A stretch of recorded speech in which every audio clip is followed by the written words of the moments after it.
And welcome in for another Friday night of football live with Friday Night Drive as we are watching the finals come in from week number 6. We are watching games all over the state of Illinois, and we want you to chime in on the chat and let us know what you're seeing. And you can see the finals rolling on the bottom of your screen. He's Steve Soucie. I'm Matt Rodewald. We are going to start right to it. We have some tight games going down to the wire. Souce, what are you noticing so far? Just a quick headline, if you will. Well, I just peeked in on Naperville North and Sandburg. That game had went into overtime.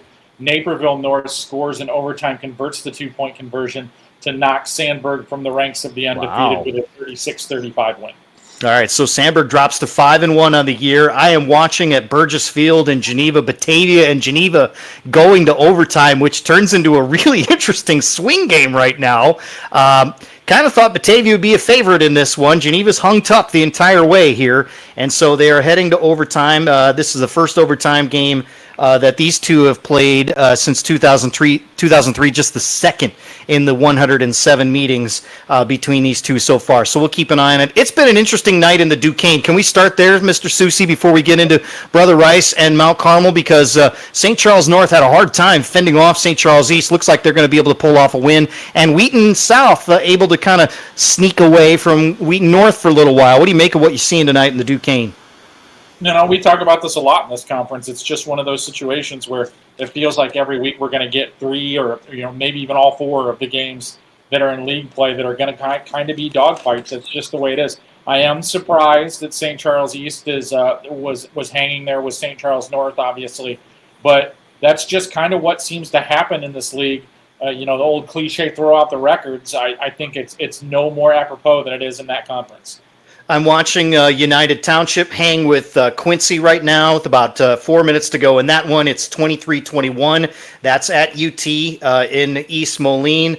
Elsewhere, and Wheaton Warrenville South, the final, 14-0, by the way. Glenbard South with the 17-14 lead on Riverside Brookfield. That's about 5 minutes to go. A lot of late kicks tonight, or a lot of late games as a result. Williamsville getting a big win, or at least they're about to. 4 minutes and change, up 45-14. And some of the other games that we're seeing right now, Yorkville cruising on Plainfield South at home for their homecoming. Under 2 minutes to go, that's 35-13. Glenbrook South, we've been watching them to see what they could do to make sure that they competed in that conference. 15-6, the lead on Evanston, under 9 minutes to go in that one. And elsewhere, it's IC Catholic and St. Francis. That's one you and I are watching. I don't know where they are in the game, but I know it's 14-0 last check. What do you have right now? The last time I saw it was 21-21. Okay, they tied it up. That was a while ago, so I'm not really sure where that's at. I'm gonna pop in on that one. The scoreboard meter is not working on the game feed. Yep. So we're watching those with both NFHS and Huddle streams for sure. St. Charles North right now. This is over at East, by the way. A 24-13 lead. It's not pretty, but it looks like St. Charles North, if they do everything they're supposed to, should hold on with less than 6 minutes ago, and they do have the ball up 11 in that game right now. Some of the other finals that have come in. Glenwood, again, we've been watching Glenwood downstate, down in Chatham. The Titans get a 42-0 win. They go to 6-0 on the year. El Paso Gridley, 38-6. That's a win for EPG. Hayworth gets a 24-0 shutout win. By the way, they're a quiet 5-1 on the year. Looking at some other scores that have come in as well as I scroll down state to see if scores of note. We mentioned Williamsville over Athens. Catholic and St. Francis as well, Matt. Go ahead. Just scored a minute ago. They now lead St. Francis 28-21 with 8 minutes left in the third quarter. Okay, so there are 8 minutes left in the third, so we're going to watch them for some time into this show here as we head deep into the night here. You see the scores crossing your screen. I see Cary Grove. They took a while to pull away from Dundee Crown, showed how much Dundee Crown's pretty good in terms of hanging in with CG, but it looks like Cary Grove's going to ascend again to the top, towards the top of the conference here. But Prairie Ridge having a tough one with Huntley tonight. They were trailing by 2 scores for a while, finally took the lead. Where are they at right now in that one, if you have that in front of you? Last time I saw it was 35-34 with the Prairie Ridge just taking their first lead of the game. That was a few minutes ago. Prairie Ridge running back Luke Vanderweel almost at 300 yards rushing in that game.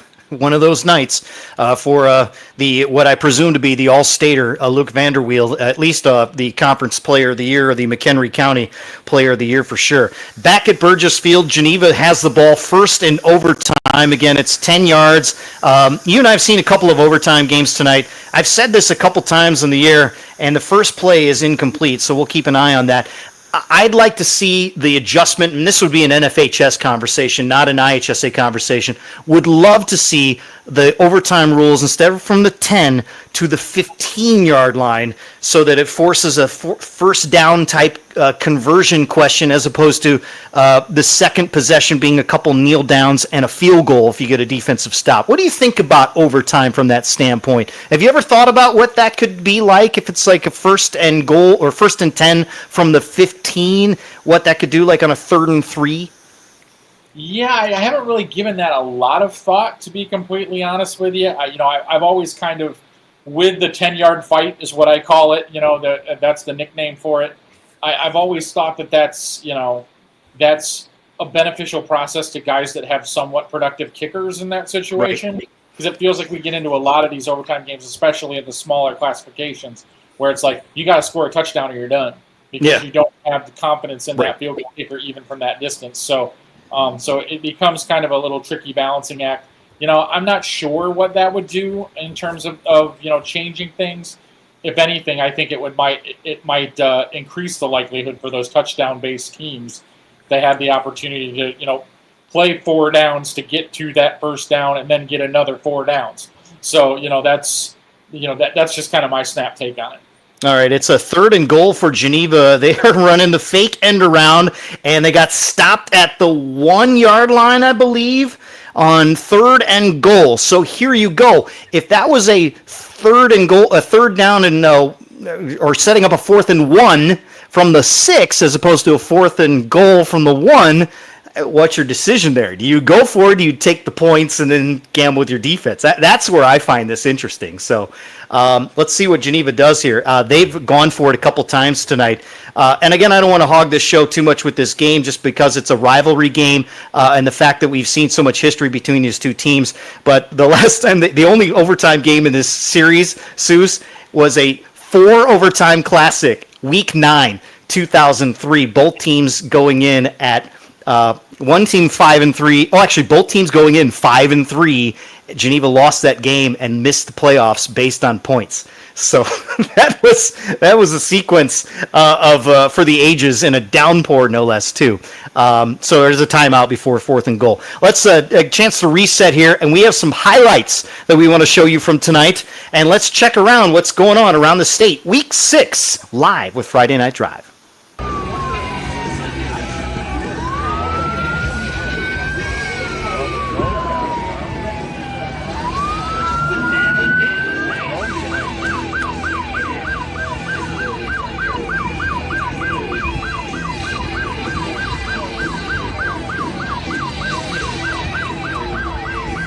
Viking fans, on your feet for the Geneva fight song.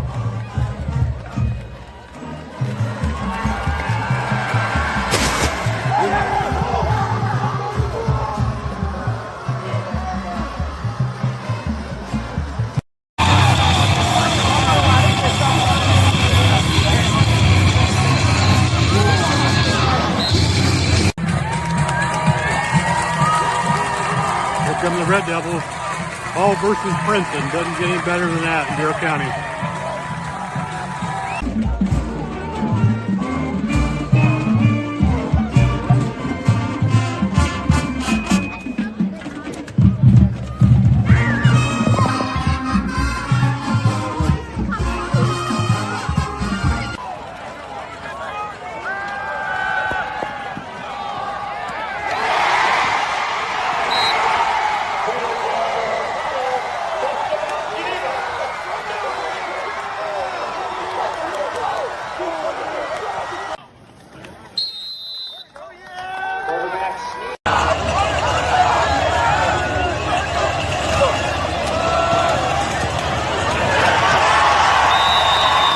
With the middle for a touchdown for the Boilermakers. Line steps back with the fires up the sideline and it's caught. 30, 25, 20. He's going all the way. Touchdown. A beautiful.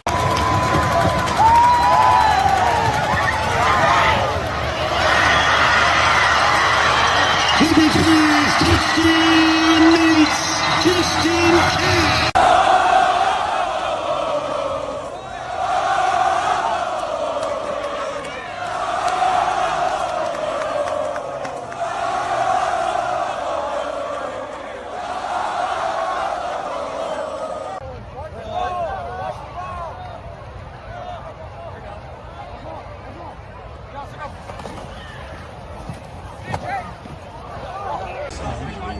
And they faked on the kid, throw it out. The ball is caught, and it is a touchdown. Take it in. They do a one spread receiver to the far side. It is a give.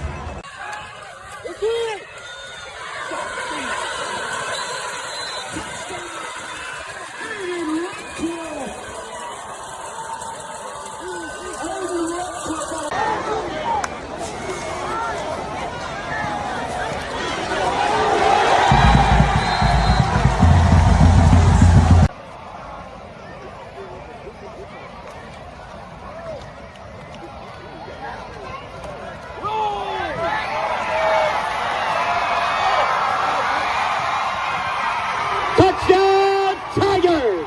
Mario!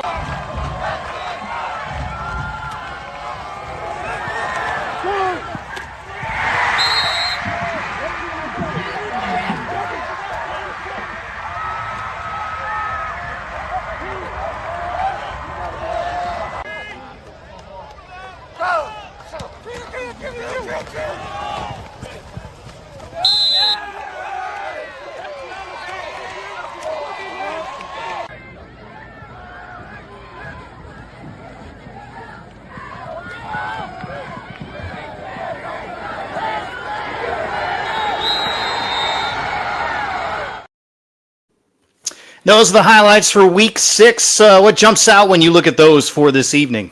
You know, I was kind of piecing together watching those, and I had the Mount Carmel game over here in the corner. Marshawn Thornton just made a ridiculous touchdown pass, so that was our touchdown reception. So that was taking most of my focus while those highlights were on. By the way, Mount Carmel up 27-13 on Brother Rice with just under 5 minutes left in the third quarter in that game. I haven't watched much of this tonight in terms of what have you seen from Brother Rice that has allowed them to hang in up until now, so to speak? You know, I haven't seen the stat numbers on it. It really feels like Mount Carmel has been dominating this game, but Brother Rice has just been hanging around, made a long early touchdown run that kind of got them out on the right foot. But it feels like this gap should be wider than 2 touchdowns based on what I've seen from this game. And I've watched it pretty much from the beginning here, along with about 6 or 7 other games at the same time. But, Brother Rice is trying to hold its own, but Mount Carmel's defense, there's just so much over there. This is just a really talented team. All right, the payoff for the Batavia-Geneva game. Geneva went for it on 4th down, did not get the touchdown. Batavia was able to get it to 3rd down at the 5-yard line. Penalty moved them back, but they kicked the field goal and won it at Geneva by a final of 24-21. So the folks for Batavia, they have not lost at Geneva since 2010. So it's some of those sophomores now are looking at almost their entire lifetime of never seeing a team lose on that field. So the Batavia Bulldogs battled back, and they get to 4-2, and they survive to avoid going 3-3. What do you make of that for the Batavia Bulldogs? This win tonight. I just kind of felt like that was something that they've really kind of needed to happen. We talked about this a little bit on the Monday show. It was one of those situations when you look at, it seemed unlikely that, that one of these teams is going to be back at the 500 mark. It turns out that it's Geneva. For Batavia, I think that's just pretty important because in that 7A draw, they still want the opportunity to get to 7-2 because if they're able to do that, then they should be able to get themselves a home game. Probably a double-digit, relatively low seed rather than dropping to 6-3 and maybe being in the 20s. in that 7-8 draw, you don't want to be in the 20s. That's just No, I also look at that 15, 18, 14, 19 range where those seeds are, and it doesn't matter who you get in that first round. It's going to be a battle. Then somebody on the other side's waiting for you that you don't want to see either. So if you're looking at a long run, you want to get out of that pocket, so to speak. 7-2 will do it. And I believe this Batavia team, based on what I saw tonight, they're just going to figure some things out. Both these teams are not what we saw last year in terms of the state final appearance for both of the teams. Geneva feels a year away from anything at this point, but Batavia looks like they can muster enough things together there and some toughness that they have to finish the run at 7-2, go play up in 7A, and maybe win a game or two and get deep into the postseason. So hats off to Batavia. I tell you what, that was a fun football game. About 4,000 fans out there tonight, so hats off to both crowds. They were really good. A couple of finals that have come in here. We saw the highlights from Crystal Lake South there. Hampshire beat them tonight by a final of 24-21. I believe Hampshire gets their second win of the year. So the Whips moving to 2-4 on the season. Glenbard East, a shutout of our guys from Fenton, 49-0. Downers Grove South, no problem with Proviso East, 57-6. It is a final, as we mentioned, Wheaton Warrenville South over Wheaton North, 14-0 in an ugly one. Palatine, 49-14 over Schaumburg. We have not said much about Palatine the last couple of weeks here. So what do you make of Palatine and the Pirates at this point?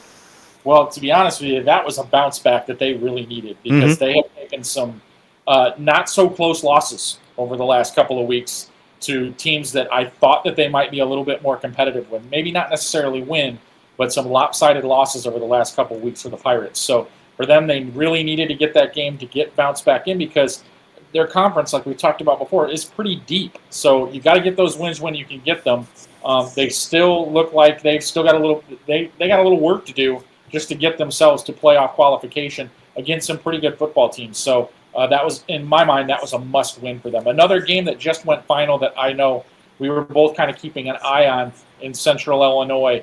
Normal Community fends off Bloomington, winning 56-42 in that game. Early in the game, I think Normal was leading that game 42-21, but Bloomington put forth a big rally to come back and at least make that game a little bit more competitive. That was a fun one. I mean, 35-14 was watching that, so interesting how they were able to hold on for the win here. United Township, by the way, I'm looking at it with 16 seconds to go, going for the game winner, or at least to take the lead on a 39-yard field goal, and I think someone got a piece of it, and it's blocked. So Quincy looks like they're going to escape on the road at United Township.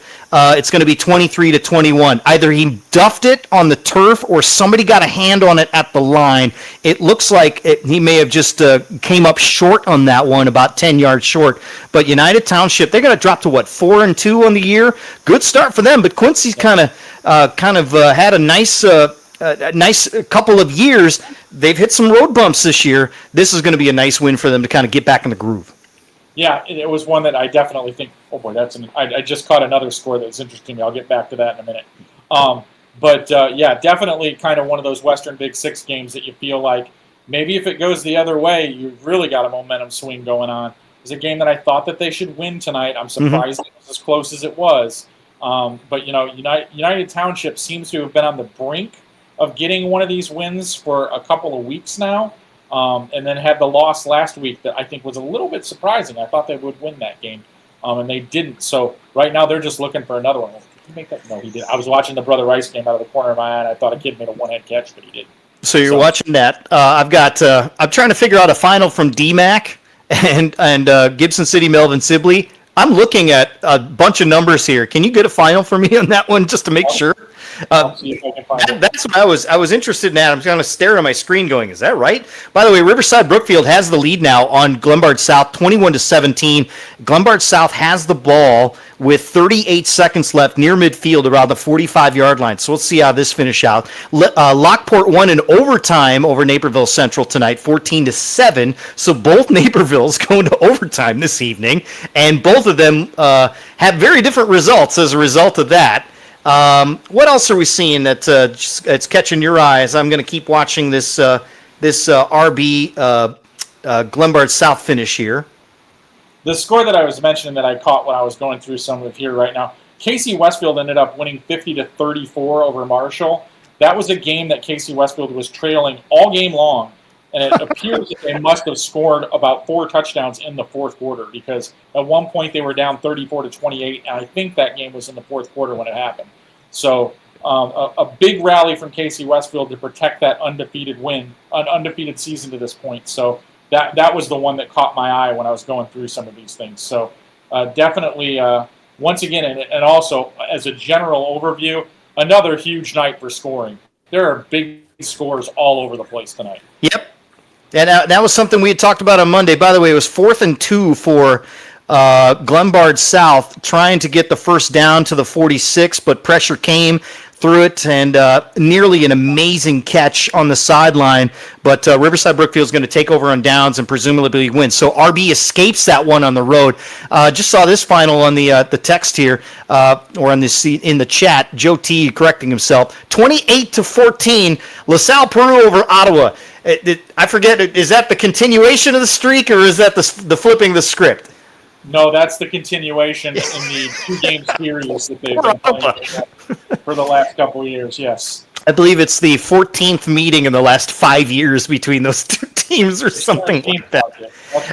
Glenbrook South with 18 points now with another field goal to tack on. Have they hit 6 field goals tonight? Sure feels like it. It is 18-6 on Evanston up at Laser Field, and that's with 1:40 to go. So Evanston trying to get something going, but they got a long way to go. They got 80 yards. They got to score twice. So we'll see if that happens. I doubt it at this point based on their offensive output thus far. I'm looking at Downers Grove North. It took them a while to get going, but they're shaking off OPRF on the road. It's 21-0 DGN with the lead. Again, that offense iffy at best without Lansu, so it's been different for sure. Also, can I go back to the highlights for a second? Lincoln Way Central looks like a very fun place to play because they had the lights dancing and the heavy metal going, and it seemed like a good party up there at Lincoln Way Central. Well, they seem to be enjoying themselves tonight. I don't know what the final ended up being, but they seem to be in control of that game, and that was one of those that you felt like might be kind of a toss-up tonight, but Lincoln Way Central doing a nice job of doing what they do, just grinding one out and just kind of keeping what has been an extremely proficient Bradley Bourbonnais offense in check for the most part. So it looks like, unless something radical happened, a really nice win for Lincoln Way Central tonight. Keep watching what you're seeing tonight, and I'm going to go through some scores for the next couple of minutes here. We got a break here in a couple of minutes as well, and we're going to start getting some recaps coming in as well. And we're looking at Tri-Valley with a 56-6 win over Clinton. Unity out of Tolono, a 46-7 win over Prairie Central. Let's see, games of note. How about 67 points from Peoria Notre Dame on Manual tonight? 67-24 the final. I'm just going to go through some high scores if I can. Pontiac over Rantoul, 42-22. Quincy Notre Dame, 47 points on Lamphere, 47-8. A little more conventional, Monticello beat St. Joe Ogden, 28-21 at St. Joe this evening, so there's a bit of an upset. Ridgeview shuts out Warrensburg Latham 17-0. DePaul Prep gets on the board with a win tonight against St. Viator, a 36-7 win over the St. Viator Lions. Looking around here, we mentioned our guys last week. Mendota back on the board with a 45-13 win over Kewanee. The Mendota Trojans have won 2 in a row, ladies and gentlemen. And you see Hershey with a win over Streeter tonight, 28-14. What do you make of Mendota? You know, that's a win streak. We talked about it a little bit last week that it was possible, and there it is. So 2-game winning streak for them. So making some progress there. We have what we call a winning streak. Morris over Rochelle, 37-14. We'll talk about the Morris football squad here momentarily. I want to get into the I-8 a little bit, especially with Sycamore and Canelan. Interesting non-conference matchup. Wilmington, 47, Thornton, nothing. So Thornton went down to Wilmington to get the Wilmington experience this evening, and they got all of it. They got all of the smoke and then some, that's for sure. Looking around to see what else. Coal City for their homecoming tonight got beat up, or they beat up Mantino, I should say, 55-0 the final there. Lena Winslow keeps cruising along, 46-7 at Morrison. And Genoa Kingston with 63 points tonight. They keep scoring. There's Orange and there's Genoa Orange, and there's offense and there's Genoa offense. They keep putting it on the board. And also our weather chatter right now mentioning Dixon. 55-0 over Stillman Valley, and that is a school record, fourth straight shutout wins in a row. They have not allowed a point since Byron in week 2. Let's stop there because I want to mention Byron. What is going on with the Byron Tigers tonight? Dupec was a trap game, and we saw it coming. Yeah, for a half, it really looked like we were going to have a game tonight. I mean, Duran Pecatonica scored on a fairly lengthy touchdown pass right before the halftime break. I watched almost all of this game as well to take a 14-12 lead into halftime over Byron. And in the second half, it was absolutely all Byron. Every time I looked up, it felt like Byron was gaining 20, 25 yards a crack, and they ended up winning that game rather comfortably. But Duran Pecatonica gave them a good punch for about a half, but couldn't sustain it over 4 quarters. So that's the kind of scheduling you learn from. That's great scheduling, I think, for Dupec, because that's when we're like, okay, this is what we need to figure out how to beat in November, all right? Yep. That and you see it face to face. Couple more, and then we're going to take a break because let's go to the north suburbs here and see what's going on in the both the mid suburban and beyond. Hersey, 54 points on Elk Grove Village, 54-14. Prospect tonight, Soucie, put up 70 on Wheeling, 70-19. Maine South, 35-7 over New Trier. So let me ask the question: is New Trier good? I think we have an answer. They're not that great, and that's okay. I don't think they're that great. Yeah, that's. I mean, I think they're a playoff team, but I don't think they're a damage-making playoff team. Let's put them that way. Right. Brian Stone mentions the tough loss to Swallow for Geneva. I actually thought they played really well in that game against Batavia. I did not have Geneva as a favorite to win that, even though they were at home. I thought they played pretty well and took them to overtime. You know, it felt like, just watching that game before we go to break here, 21-14, they gave up 2 touchdowns to give the lead back, and you kind of thought maybe that might be enough, but they rallied back in, so they kind of stuck in there. I think they come away from this game with a little bit of confidence for a junior class, and those are the kinds of things you see around the state. When you're a year away, Seuss, and you've seen this before with teams, when you're a year away from having, and a year off of having a great season, sometimes you have these little dips. And that's okay, especially at the public school level where you know the next class coming is going to be really good, but you got to gain that experience. And so some of those juniors, knowing they can hang with the top of the league, telling you that, you know what, we're okay. And I think at this point, Geneva at 3-3 can probably withstand a loss, and then going to 6A to be at 6-3 or maybe even 5-4, depending on if they can get through the Wheatons at this point. So that's an example of why I'm not too worried about a loss like that. You just hate to lose in overtime when you have it right there, no matter who you are. Naperville Central felt that tonight. Sandburg felt that tonight across the board. What else are you seeing real quick before we go to break? Nothing. What jumps out at you as you're looking through the games you're watching on your 75 screens? You know, right now, a lot of them are kind of wrapping up, and I'm trying to get actual final scores on them, to be honest with you. So right now, kind of treading water right now with most of the games that I'm watching. Okay. We will take a quick timeout, and when we come back, some more final scores. We got a lot of points tonight. We're going to recap the rankings, our power rankings, and some of those teams and how they did, and we're going to look at your chats and answer your questions as we go throughout the night. We got 1 hour with you and I here as we recap week number 6. It's live with Friday Night Drive. Stay with us.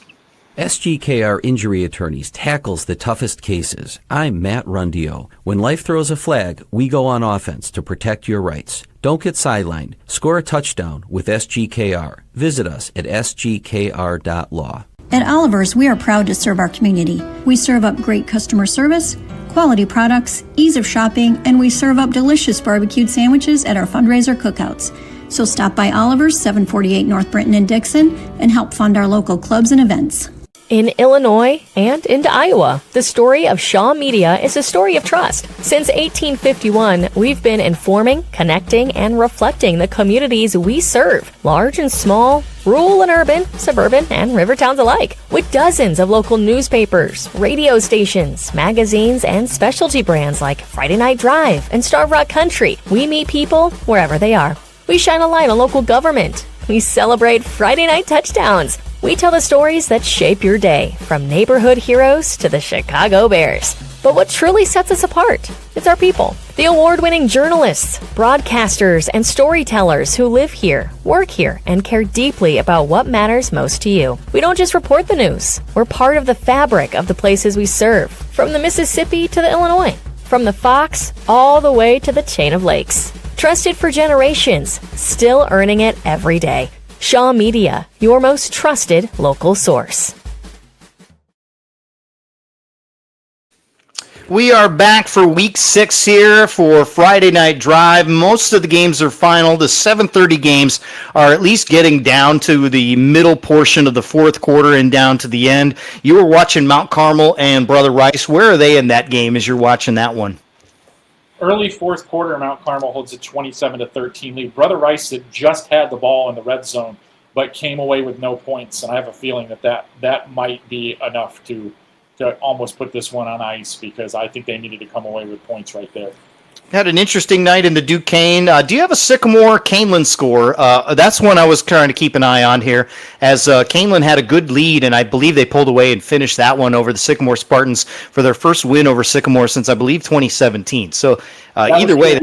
That was 34-14 Canelan. That was a 34-14. I believe that was at Sycamore too. So just adding to that.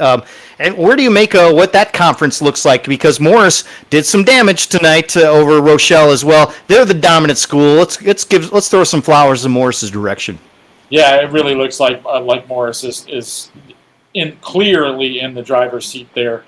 Basically, only have Sycamore left now amongst the big group of teams that they have to get to win that conference title. They've already got Rochelle. They beat Canelan last week. So now the last obstacle for them in their big four would be Sycamore. And since they handled Canelan easily, Canelan kind of took care of Sycamore tonight, you got to believe Morris is in great position to finish off that with a clean sweep. And it makes it interesting as we continue to watch this Week 9 slate. You and I have been talking about Sandburg and Lincoln Way East as they come down, but now there won't be a showdown of unbeatens as Sandburg goes down tonight. Lincoln Way East got a win over Mattia Valley, but the story, obviously, Jonas Williams breaks the record tonight. Your thoughts on that record going down? And honestly, as Lincoln Way East continues to put together a total team effort, offensively, defensively, how good are they? And as you're watching Mount Carmel right now, how they match up? You know, I think that's the game that I'd really, really like to see, and I'm hoping that we get both of these teams through the regular season and that they end up on opposite sides of the bracket, so we potentially could get a state championship game out of that. I think that would be pairing, in my opinion, the best two teams in the state of Illinois. Jonas, congratulations to him getting that record tonight. You know, those of you that don't know him, I've gotten to know him pretty well. You know, I was the only reporter covering him when he was a 14-year-old freshman at Bolingbrook and made his first varsity start and threw, 7 touchdown passes against Minooka to kind of loudly announce his debut. And the only thing that I remember about that was braces, and everything that I asked him was followed with "yes, sir, yes, sir." Yes, sir. I mean, he's a great kid. I'm happy for him getting this record. He does, honestly, and I genuinely believe him, I don't think he really cares that much about it. He is totally focused on team. I gathered that too. Getting that state championship. But, I don't know where this number is going to end up. We still got 3 regular season games after tonight, and hopefully 4 Lincoln Way East, potentially 5 more postseason games. So that gives them quite a few more to add on to this record. I'm interested to see where it ends up at the end of this. I mean, is 150 a realistic goal? I mean, I think he's going to blow this record out of the water when it's all said and done, but where will it be at the end? But he's a deserving kid. He works his tail off, and USC is getting a really good one a year from now. More than 127 touchdown passes now. Where is he in the record in terms of yardage? He was 888 coming into this one. So, I mean, those numbers are trickier to get at this point because of how quick he might get the hook because of the leads that they get. But I would imagine they'll find a way to get that record for him, again, based on what you're saying in terms of how long their season goes. By the way, Joliet Catholic 16-7 over Notre Dame. That was one they had to get down there. So let's switch gears a little bit because a couple of games have jumped in. We want to kind of mention some teams here with Joliet Catholic. Let's start there in terms of what the Hilltoppers were able to do and what they need to do the rest of the way. Yeah, looking at them, it still comes down to a situation where they've got Mount Carmel next week. So, they're just trying to stay away from that 5th loss at this point in time. It looks likely that probably is going to be the situation that they're at. So then they have to sweep those, 8 and 9. De La Salle looks like a winnable game in week 8, but then you finish with Providence, who the last time I checked was comfortably beating Marist tonight. So that's a situation that, you're looking at that week 9 game. It could be for all the marbles for both of those teams in regards to playoff standing. But I think if Providence does finish off that win against Marist, they're going to be in much better situation than Joliet Catholic's going to be. That's win number 4 for them. They've got Loyola next week. Mm-hmm. So, I think Providence might be in a situation where they're working for seed. Joliet Catholic is working to just have a hope with 4 wins in that week 9 game. That's where how I think it's going to play out.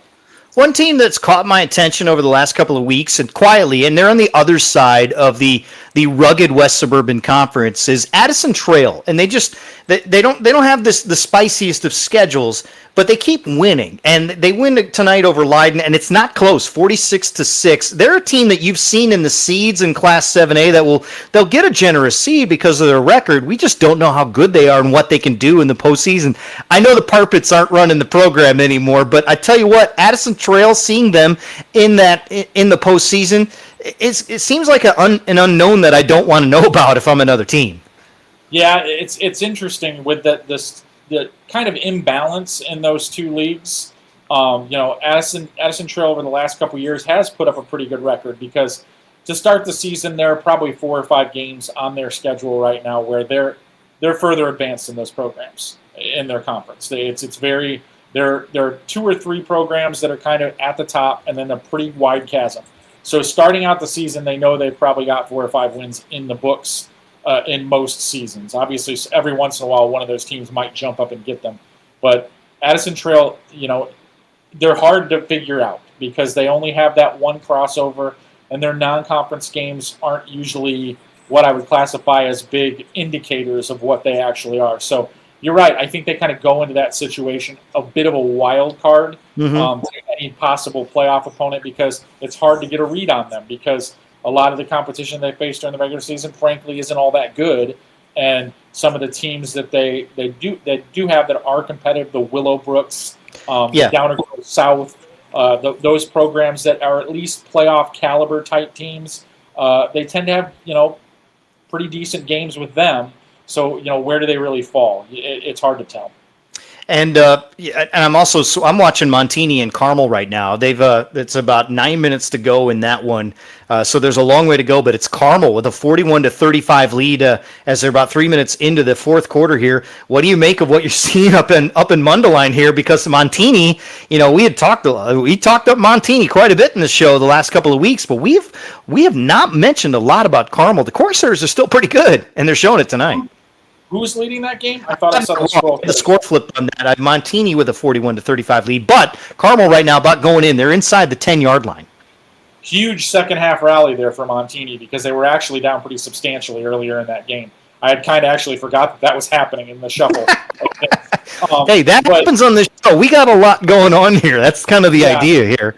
Yeah, so it was one of those games that I saw what was happening and my feed wasn't working for whatever reason. So basically, I was like, okay, I'll go back to it later. And I saw a score, and I think Carmel was up 2 touchdowns early in the game. So that's interesting. And then I started to, the machinations started to work because you're counting on who's left in the Catholic League that's undefeated because you've only got 3 left, and one of them is going to fall in this game that I'm watching here with Mount Carmel and Brother Rice. Montini's the other one. So those are the only teams left right now in the Catholic League that don't have a loss at this point in time. So potentially, if Carmel does win that game, there's only going to be 1. So that's very interesting in the grand scheme of things. I got a 3rd and goal at the 1, trying to punch it in tush-push style. Because, again, remember, the entire Carmel coaching staff basically is an former NFL, former Bear at some point. And they have tied it. So they did go in for the touchdown. Extra point will give them the lead back if they can. 7:35 to go up there in Mundelein. Good crowd there as well. And it looks like they finally got some new turf. They're one of the first turf fields in the Northern Illinois area, if you recall. It's been there for about 25 years. We all have turf now, not everybody, but just about everybody's at least considered it or put it in. But it's fascinating because I believe Carmel's on their third generation of a field turf field up there in Mundelein. Yeah, that's an interesting factoid. I have nothing but random facts like this to spoil your night all night long. What's going on IC Catholic at St. Francis? That was another one we're watching. It looks like we're still sitting there at 28-21 in favor of IC Catholic. St. Francis has got the ball on about the 25-yard line. I have absolutely no idea how much time is left in this game. Sometimes the screens don't help us, and look, we're watching it the way you guys would sometimes if you're watching on your screens at home. So we're balancing it out and trying to balance the scales with that. Looking at some scores that are coming in again, just kind of going through them. We had a Prairie Ridge 35-34 final over Huntley. Let's walk through that game because that was a weird one. The Fox Valley, I can't figure it out this year. I know it's Prairie Ridge and the rest, but for a while it was looking like anybody else want to win that conference because it's kind of all over the place.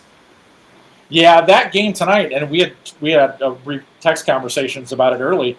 Huntley had taken what appeared to be a pretty commanding lead, but Prairie Ridge just did a really nice job of just kind of maintaining contact and not letting Huntley get too far in front. And then in the second half, it looks like they just really went into grind mode and kind of took that game completely over. So ultimately, a pretty nice job right there of just persevering in a game where maybe some things weren't going your way early on. So a nice bounce back for them in the second half, protect that undefeated record. And so I'll stay in the league for a second. Central Rockets got a win at McHenry tonight. They've won 9 straight now in the regular season on the road. They haven't lost on the road in the regular season since 2013. And so they beat McHenry tonight. They go to 5-1, playoff eligible. Jacobs gets a win tonight over Crystal Lake Central. But Souce, this was a 27-21 game. That was the final score. Crystal Lake Central is not good at all. And they put a fight up tonight. So good for the Tigers. That's a first-year coaching staff. You have seen this over and over again where it's just taking a while to get going. The mood is bad. They haven't won in a while. And every now and then you see that spark, and I think you see it in the Tiger program here, week 6 and year number 1 in that staff. How about that? Yeah, that's a good sign for them moving forward. Yeah. Obviously, you didn't really know what to expect from this, just kind of making that transition and doing it in the way that they did. But, definitely, proving that they can be a little bit more competitive gives you something to build on over the course of the second half. This is not a playoff team, obviously, but positive reinforcement for that. Right. Maybe you start building towards making that happen next year. Just checked in, and I just got a final on that Providence-Marist game that we were talking about. Yep. Big win for Providence tonight, let's be honest. A 28-14 victory for them. Gets them to win number 4, puts them in much better position than I thought they might be if they lost this game. So, they have a week 8 game that I think that they should win against Marion Catholic. That would be win number 5. So, obviously, Providence looks like they're playoff bound. Now they're going to start working towards trying to improve their situation in the 5A draw. Let's go up to 8A and the West Suburban again because we had a good one with York and Hinsdale Central. This was in Hinsdale tonight, and the York Dukes come away with a 28-18 win at Hinsdale Central. We've talked a lot about Hinsdale Central, but we have not said a whole lot about the York Dukes. Let's throw some flowers at the green and white. With York, it was one of those situations where you thought they were a good football team. That schedule is so backloaded. You could not get a real good read. You have to go all the way back to when they lost that week 1 to a pretty good Glenbrook South team. They're 5-1. That's a good team. But other than that, they had a lot of games that were not competitive against opponents that were not quite at their level. So how good are they? All the good games for York in their conference in the back 4 weeks of the season. So we didn't really know how to measure them. And like I was talking about with Josh Welge earlier this week, looking at them on paper, at least in the conference race, I could make a justifiable argument anywhere from 1st to 5th with York. And this is week 6. That I can't remember the last time I had so much variance range on where I was going to have a team when we were heading into week 6. So that's the first step for York, getting that win tonight. How high can they climb? We'll find out over the next 3 weeks. I'm watching Montini race for a touchdown for 85 yards to regain the lead with 6:21 to go in this one, and it will stand, I believe. Waiting for them to update the score. Haven't seen it yet, but they was at least 85 yards. Hard to read where, and I'm looking at their scoreboard is kind of tricky in terms of where their location of, when you look at a scoreboard to see where things are, we kind of have it ingrained on where it is. I can't find the yard line. That's what I always look for when I'm a play-by-play broadcaster, so I can do some quick math in my head. They are going to kick the extra point. It's 47-42. Hold on to this. We're going to get to some Canelan Sycamore recap, some notes on this game from Eddie Carifio and his beautiful beard. There's a timeout in the extra point. That drives you nuts. and Montini calls it. That's not going well. 47-42, we'll get back to that. Let's check in with Canelan. Big win tonight. First time they've beaten Sycamore since 2017. Highlights, or rather a recap on what happened from Eddie right now. Final from Sycamore. Canelan 34, Sycamore 14. Huge win for Jalen Carter, or a huge win for Canelan, behind the performance of quarterback Jalen Carter. Carter ran for 42 yards on 6 carries and a touchdown, also threw for 216 and a pair of scores. Again, huge game for him after missing most of the game against Morris. He was hurt in the first drive in that loss. They ended up falling down like 28-0 before they started to get things going. But this is a big one tonight for them. His performance actually kind of opened things up for Carter Grabowski, who only had 15 yards at halftime, ended up with 115 with a pair of scores, actually. So a really good game for him, especially big in the second half. It was 14-7 Canelan at halftime, but 7-0 Sycamore after one. Sycamore actually forced a couple first half interceptions, one on a trick play by Brady Brown, one by Carter, but in fact, it was Carter's first pass of the game. In fact, I think that was only one of if I got this right, 2 incompletions he threw. We'll have to go and check that, but so the 2 turnovers forced by Sycamore, but they also got into the red zone twice and didn't come away with points, went for it on 4th down conversions, couldn't score on either of them. So that's about the story from this one. Again, 34-14, Canelan wins. We believe that's the first time they've beaten Sycamore, Morris, or Rochelle, the other top teams in the conference in the Interstate 8 in Thorgeson's time here. There's also the first win since 2018, I believe, for Canelan over Sycamore. So 34-14, the final here. Thanks, guys. Eddie and his beard, they're tired because he's got a lot of NIU stuff that he's been healing with throughout the week as well. It's been a week for him. And at least he got to see some offense as opposed to San Diego State and Northern Illinois, who scored a grand total of 9 points the other day.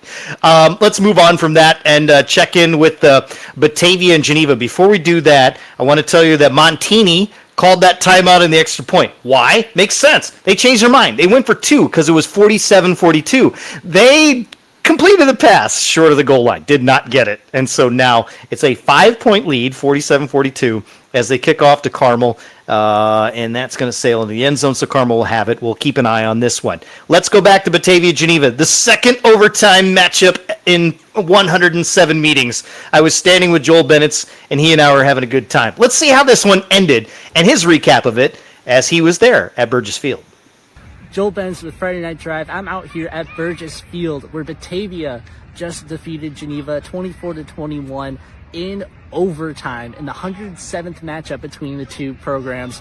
Man, what a game. Let's start with overtime. It's the first time that the game went into overtime since 2003. Geneva started with the ball, had the ball on 4th down, and could not find the end zone. Batavia responded. They ran 2 run plays, and then Caleb Peters got the game-winning 28-yard field goal for the win. But man, what a matchup between these two programs. Michael Vander Luke-Garen for Batavia led the way. He had 249 passing yards and 2 touchdown passes. He also had a rushing touchdown to give Batavia their first lead in the series since Well, before I was here, so 2 years ago.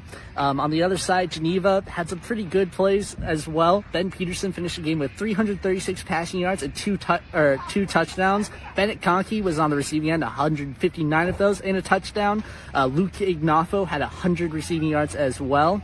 Batavia goes to 4-2 and 3-1 in conference play, and the Geneva falls to 3-3 and 2-2. And Geneva, by the way, out missing their starting running back, Nelson Wendell. He should be out for the rest of the regular season. Should be okay. We're trying to hold them off for the playoffs. So they were down 1, 2, 3, maybe 4 running backs in their 5th string. It was a long time to find. And I told them, I said, I was staying on the sidelines. I'm out of eligibility. I cannot go out there. That 24 doesn't fit the way that it used to. And even if I was 17, I don't think you wanted me out there anyway. Brian Stone talks about that 2003 game. It was 0-0 at the end of regulation, because this is grass field still. It was a mud pit in the rain. Late November. It was awful. Nobody could get past midfield. It was a terrible football game. But the stakes are so high because Geneva was coming out of a stretch of just being bad. That would be my era. And then they ended up getting the field goal to take the lead. At the end of the game, Geneva was trying to kick another field goal to send it to a 5th overtime, and it was blocked. And that's how that game ended in 2003. And I think the game ended like at 11:45 or something like that on a Friday night. I'm sure, Soucie, you were doing. We've done the Week 9 show. That's one where we would have been like, "Oh, good Lord, end this thing already. We've got brackets we've got to put together." There was like a halfback pass. There was a fake field goal. It was just like throwing things against the wall to see if it would work.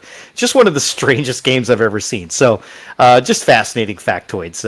I would love to hear other people's rivalry strangeness, if that's even a word, just so we could kind of see, we could compare notes. I love hearing those types of stories because we all have those if we like high school football, and that's from my neck of the woods. But that may be for our Monday show. So everyone do some homework as we move forward. What are you seeing right now before we get to Morris and Rochelle? What do you think? Still trying to figure out exactly what's going on in the St. Francis IC Catholic game right now. I don't have an accurate scoreline, don't have an accurate game time. So still trying to peek in there. We're under 2 minutes now between Mount Carmel and Brother Rice. Still 27-14 in that game. Brother Rice with the ball at about the 35-yard line, trying to get it within one score. Does Reed Custer 31-28 over Piatone do anything for you? It does a little bit. I mean, it's one of those situations where you look at what Reed Custer has left. They're at 3 wins now after going 1-8 last year. Their Week 9 game is the Lyle week, which they're going to get a win. Should be a win, yep. So basically what it comes down to now is they got to split in those last 2 games. Obviously, it's not going to be a slam dunk for them, but the opportunity is there for them, which is something that I probably wouldn't have said would be for them to have a chance this deep into the season to maybe earn a playoff berth. So that's a good, solid win for Reed Custer tonight. I'm looking at Montini and Carmel, and there's penalties everywhere. False start, and now we're moving back, and Carmel has the ball at the 35 of Montini. We're right at the 5-minute mark. They trail 47-42. If Montini can hold on here, what do you think of that kind of win if they can hold on and get this one? You really kind of look at it, and it's we're no longer worried about whether or not they're going to get enough wins to get in the playoffs. Now you start talking about, can they run the table? Can they be 9-0, where they are almost certainly going to be a number 1 seed, likely in a 4A North bracket? So, when you talk about most Catholic League teams in this situation, especially some of the smaller schools, they're kind of expecting them to go into the bracket with like a 12 seed or a 9 seed or something like that, because they've got 2, 3, 4 losses in the regular season in that gauntlet they run. But if Montini gets this win tonight, I think it's entirely possible they could end up running the table here and finishing 9-0, which would be in that schedule for a school that size. Despite the fact, they're coming off a state championship and they're a very good program. Their schedule is absolutely no joke. Let's go back, got to go back and look at the whole thing piece by piece. and it's really impressive. 3rd and 11, Carmel's quarterback scrambles, gets within 2 yards of the first down marker. So we got 4th and 2 coming up from the 26-yard line. Let's do the inverse conversation. If Carmel gets this win, we haven't talked much about them. What do they have left in terms of what they can do and what kind of damage they can do in the postseason? You know, when you look at that division, just to the Catholic League, it was the one that was hanging out the longest with the undefeated teams. Then we went into this week with a bunch of teams sitting there, well above the 500 mark, the whole conference. So, Carmel has just kind of, I think have been kind of flying under the radar because their one loss coming into this game was to Providence, where they kind of got handled. And I think a lot of people were like, well, maybe they're okay, but, how good are they that they couldn't keep that game competitive. But they finished with DePaul, Loyola, and Fenwick. So they've got kind of a tricky back half there, but this win would get them to 5. So, I think that would be good for, that would be really good for them to, kind of release the pressure of whether or not they're going to get in, and then can just focus on that back third. I see Catholic over St. Francis right now, 35-28. They're under 4 minutes to go in that one. They convert on the 4th and 1, a crackdown block and kind of a tush-push formation, but they went the end around at the end of the tackle there, and they got the first down. I was waiting for a measurement, did not happen, and they'll have second down from the 20-yard line. So we're under now 4 minutes up in Mundelein as that clock ticks a little bit here. This is ideal, the way that they're working this in terms of what Jason McKee's doing to kind of like make that clock move a little bit here and trickle their way downfield and see if they can make sure that Montini doesn't have much time left at all. Brian Stone asks the question, Glenbard North, are they back? What do you think?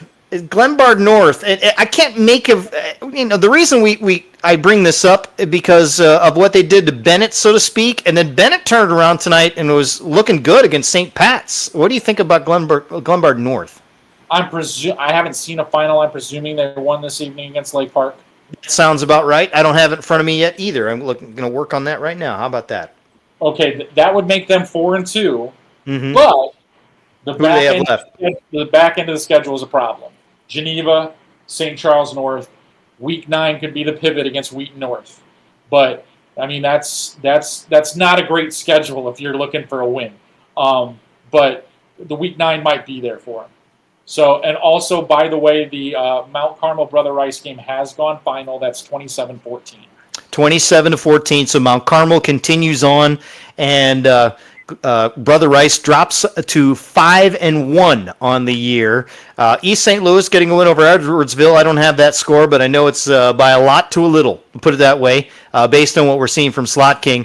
Also, Nazareth a win tonight over St. Rita. Thanks to Dalton for that. I'm launching the game with Carmel, and they're inside the 10-yard line now, and it looks like they'll have first and goal, and they're near the goal line. They didn't quite get there, but it looked like they were trying to carry somebody in there, as they are under 3 minutes now, 2.5 left up in Mundelein. So tick, tick, tick, tick. It's working slowly and working in their favor to try and get that go-ahead score. Again, Montini missed the 2-point conversion to make it a smooth 49-42 lead. This would give them the lead, though, as a result, and then they would go for 2. I don't know Montini's kicker situation.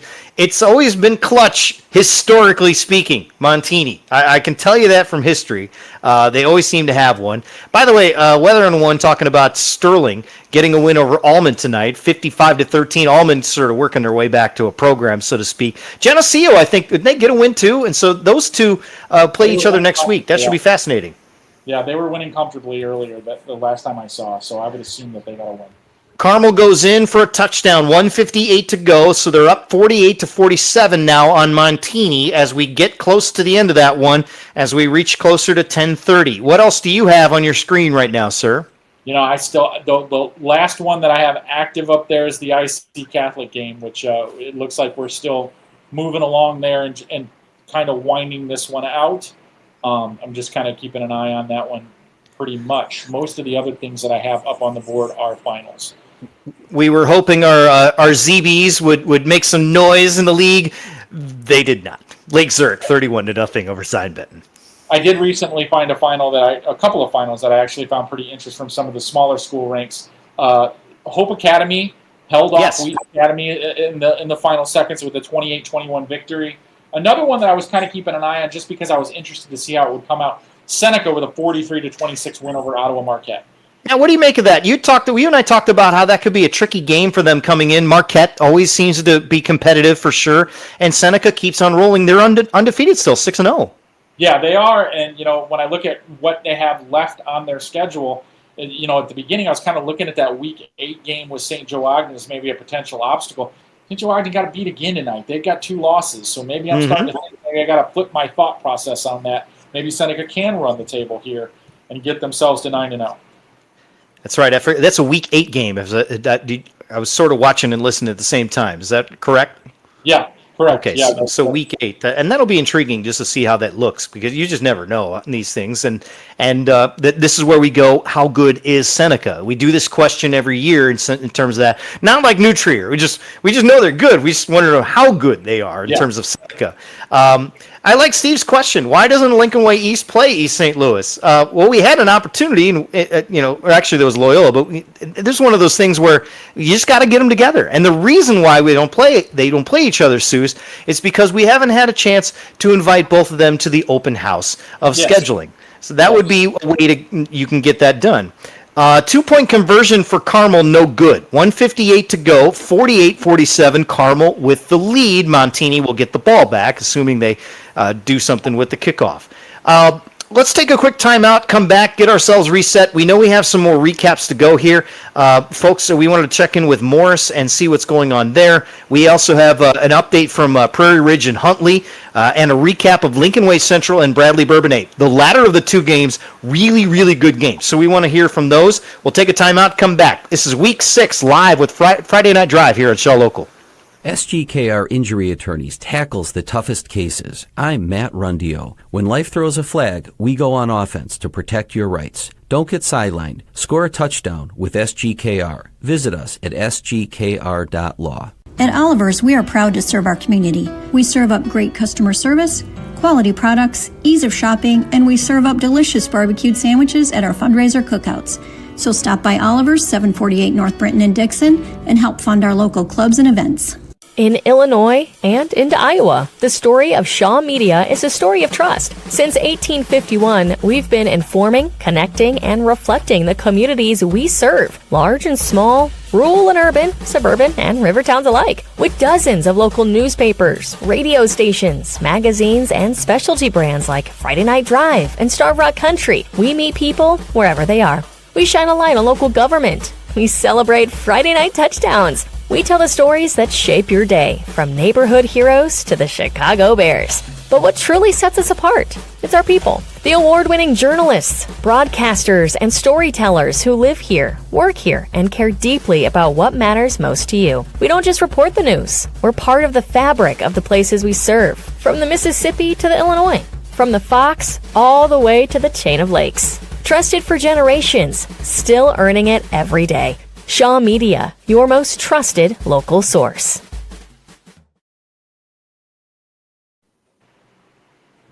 All right, welcome back. This is Week 6 here as we are recapping Friday Night Drive and everything that we're seeing come in. What do you have right now that you're watching? I've got a couple of games going, or just at least one game left up in Mundelein for sure. You have one game going as you're watching IC Catholic and St. Francis. We'll get some recaps momentarily. What's on your mind? What are some of the headlines that jump out? I'm just kind of trying to pick through some late scores that have come in. I know we're going to have a recap on this in a little while, but just to touch on it real quickly, Lincoln Way Central did finish off that game with a 28-20 win over Bradley Bourbonnais. I thought that was a really good game to kind of measure where both of these two teams are. That pretty much played out almost exactly the way that I thought it would. I thought Lincoln Way Central would win the game. I thought it would be close. Another nod to the way that they're doing things up there. And then I guess the third leg of that battle in the Southwest Valley Red, Lincoln Way West all over DeKalb tonight with a 52-21 win. So now Lincoln Way West is firmly in control of that situation, having already beat Lincoln Way Central. Right. So Lincoln Way Central and Bradley each have one conference loss. Lincoln Way West doesn't have any. So Lincoln Way West has that trip to Michigan next week where they play Lapeer in that non-conference game, and then they follow that up against Bradley at home in Week 8. Let's get more on Lincoln Way Central and Bradley Bourbonnais tonight. Adam Tamino was there, and he has the recap.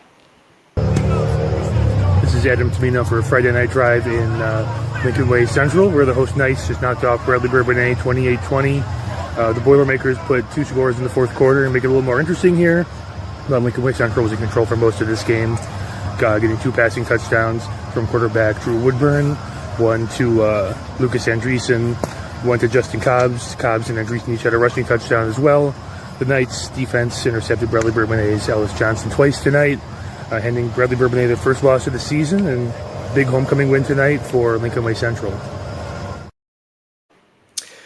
And as you mentioned, with the win tonight for Lincoln Way Central, they keep pace, so to speak, with Lincoln Way West. But now we're all staring at Lincoln Way West and what they could do. And then obviously Lincoln Way East. You got to keep track of the Lincoln Ways, all 3 of them, East, West, and Central. And it's fun that all 3 of them are good, because it's been a while since all 3 of them have been really, really good like this. Well, collectively 17-1 now, so that'll get the job done. So, basically, we talked about this a little bit before. They don't all play each other on a regular basis. That will get corrected next year. Mm-hmm. But definitely a situation where you have to admire what those programs have done. And there's a lot of, I guess, cross-pollination between those staffs. I mean, Lincoln Way Central head coach Drew Woodburn was an assistant at Lincoln Way East. Luke Lokank over at Lincoln Way West has all kinds of connections through the Lincoln Way East situation. So it's just one of those things where you just have a lot of respect within those programs for one another, and all 3 of them do it the right way. So that's, you just kind of have to watch those and admire what they do. Let's go up to the Fox Valley Conference. We've been watching this one, and it was a wild one. Joe Aguilar was at Prairie Ridge and Huntley tonight. A real tight one. Prairie Ridge has been rolling on teams throughout the year, which is what they do typically. But this one was a fight, and they had a tough time with the Red Raiders, able to sneak out with a win. Joe's got more. Hey, everyone. Joe Aguilar out in Huntley, where it was homecoming tonight. What a football game this one was. Prairie Ridge spoils the homecoming for the Red Raiders. They win it by the final of 35-34. Prairie Ridge trailed most of the game.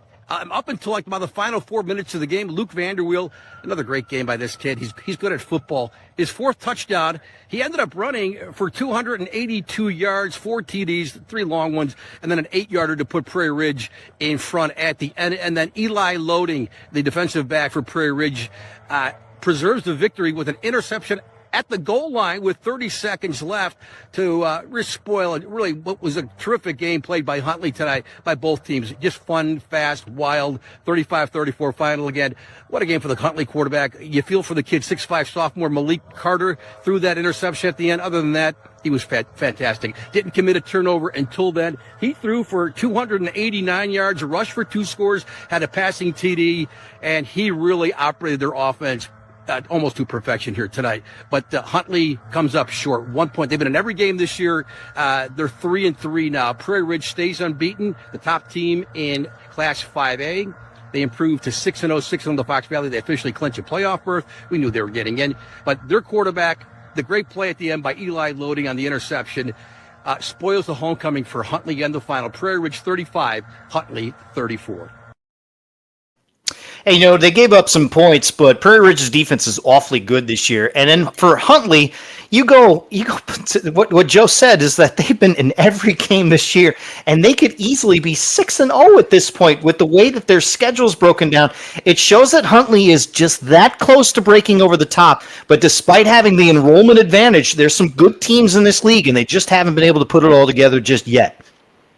I think the interesting thing about that, what you mentioned about Huntley, if you look at a lot of the Fox Valley scores this year, and I think a lot of those teams can make those arguments that we might be 1-5 right now, but we could have easily been 5-1. I mean, it's just there have been so many of those nail biters come down to the last possession types of games in this league that almost every one of the teams in that conference have an argument that they could be 1, 2, maybe even 3 games better than they actually are, with a couple of breaks that may not have gone their way on game night.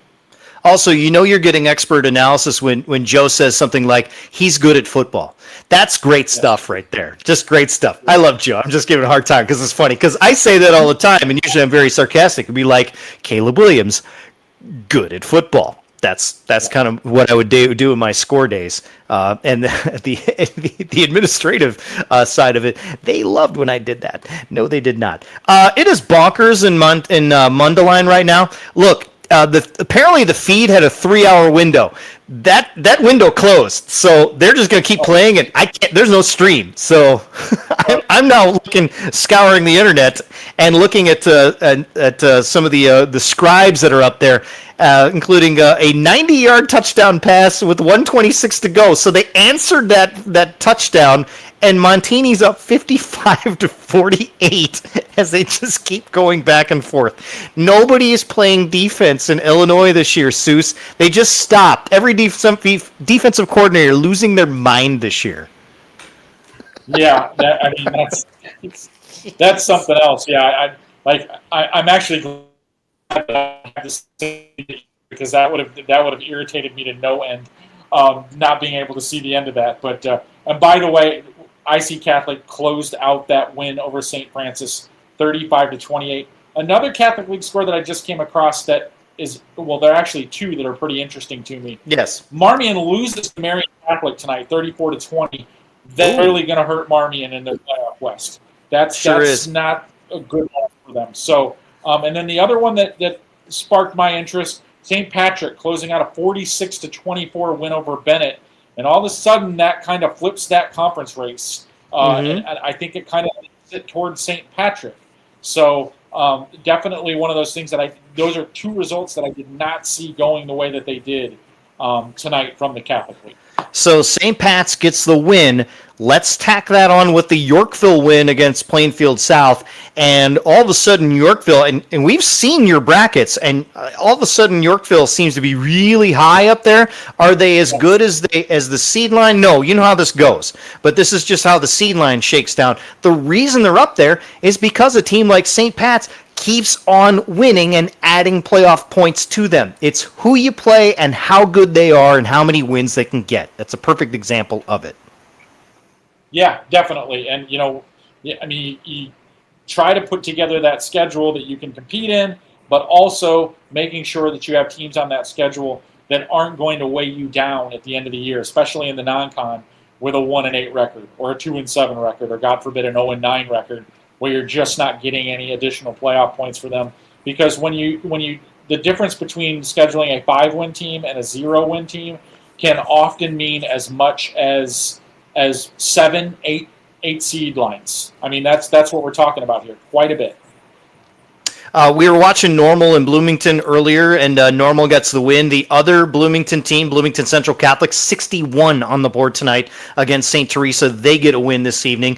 Paxton, Buckley, and Loda, all three of them, 38-30 win over IVC and the Gray Ghosts. Let's check in with the Morris and Rochelle recap. We've been sitting on that a while. I want to get a breakdown of what happened with Morris getting a 37-14 win. Here's the recap from Rob.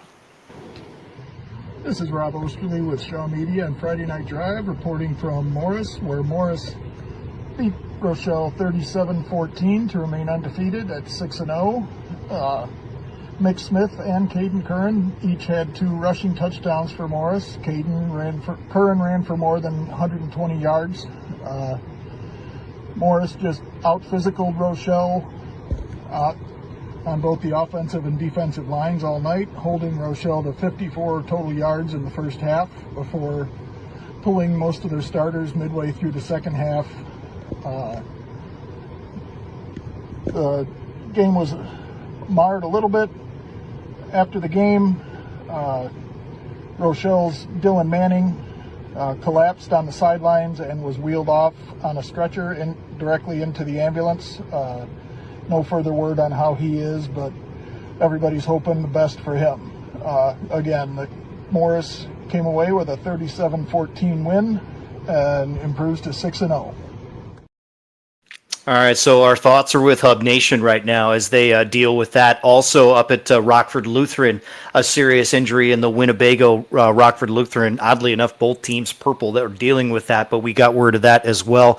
Again, I don't know what the reason for it, and we don't know the specifics of it. I'm just noting that we're seeing the weather just being another hot night. It was 77 out there and thick. I mean, I hate to call out Joel Bennett's, but he looked like he'd been through it just going through the game. And we both stand on the sidelines because what happens too, and I look the same way. I just have a bright light on me. You're on that turf, Soucie. You've been there too. The turf radiates the heat. And so when you go into week 5 and 6 and you're still dealing with 80-degree temperatures, it's something else. And let me be very clear, and I know there's a lot of coaches watching us or watching this feed. There are a ton of JV sophomore games, freshman sophomore games that happen right before the varsity game. Those are in the sun. Typically at 4:45 and 5, they're dealing with that sun and heat on the turf way, way more than the varsity kids. Having gone through it as a player, I remember certain games where it was 95 week 1 where you're like, oh, this is just, at 4:30 in the afternoon, and the varsity kids, at least the sun goes down. It's not blinding in your eye and pounding you. So those are things that we think of when we're seeing people deal with the elements, so to speak. And that's part of what our theory is. Oswego East had 51 points tonight. West Aurora, 49-0 shutout on Ridgewood. Everyone's over the 40 and 50 mark, and I think it's just because these defenses are gassed. I'd love to hear a defensive coordinator that usually has a good defense tell me that's what he's dealing with his kids just being gassed, especially if you're going two ways. If you're getting two-way guys, I mean, we've seen it in the small schools. Those points are coming all over the place for sure. Yeah, no doubt. And I think that's definitely a contributing factor to what's going on here because shorter possessions, you got guys that are going both ways. But even if you don't have guys going both ways, when you're running up more possessions and more possessions and more possessions, and some of these heavy pass teams where the clock is stopping all the time on innovations and stuff like that, I mean, there aren't a lot of teams out there anymore, it seems like, that are going to put together a 10 or 11-minute drive where they just grind and just crush your will. They might still do that, but the drive is 3 minutes now, and then it's just there are more of them. So it's like you can't. I think the game has changed in a lot of ways. And there's so much passing now.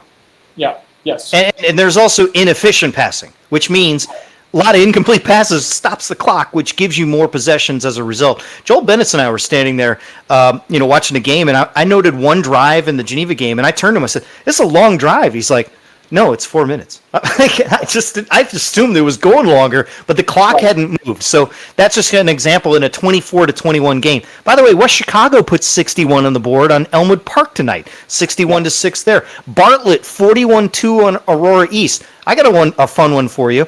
Normal Community West, a win tonight up at Waubonsie Valley, so that's a nice fun bus ride back, 40-35. So that was back and forth.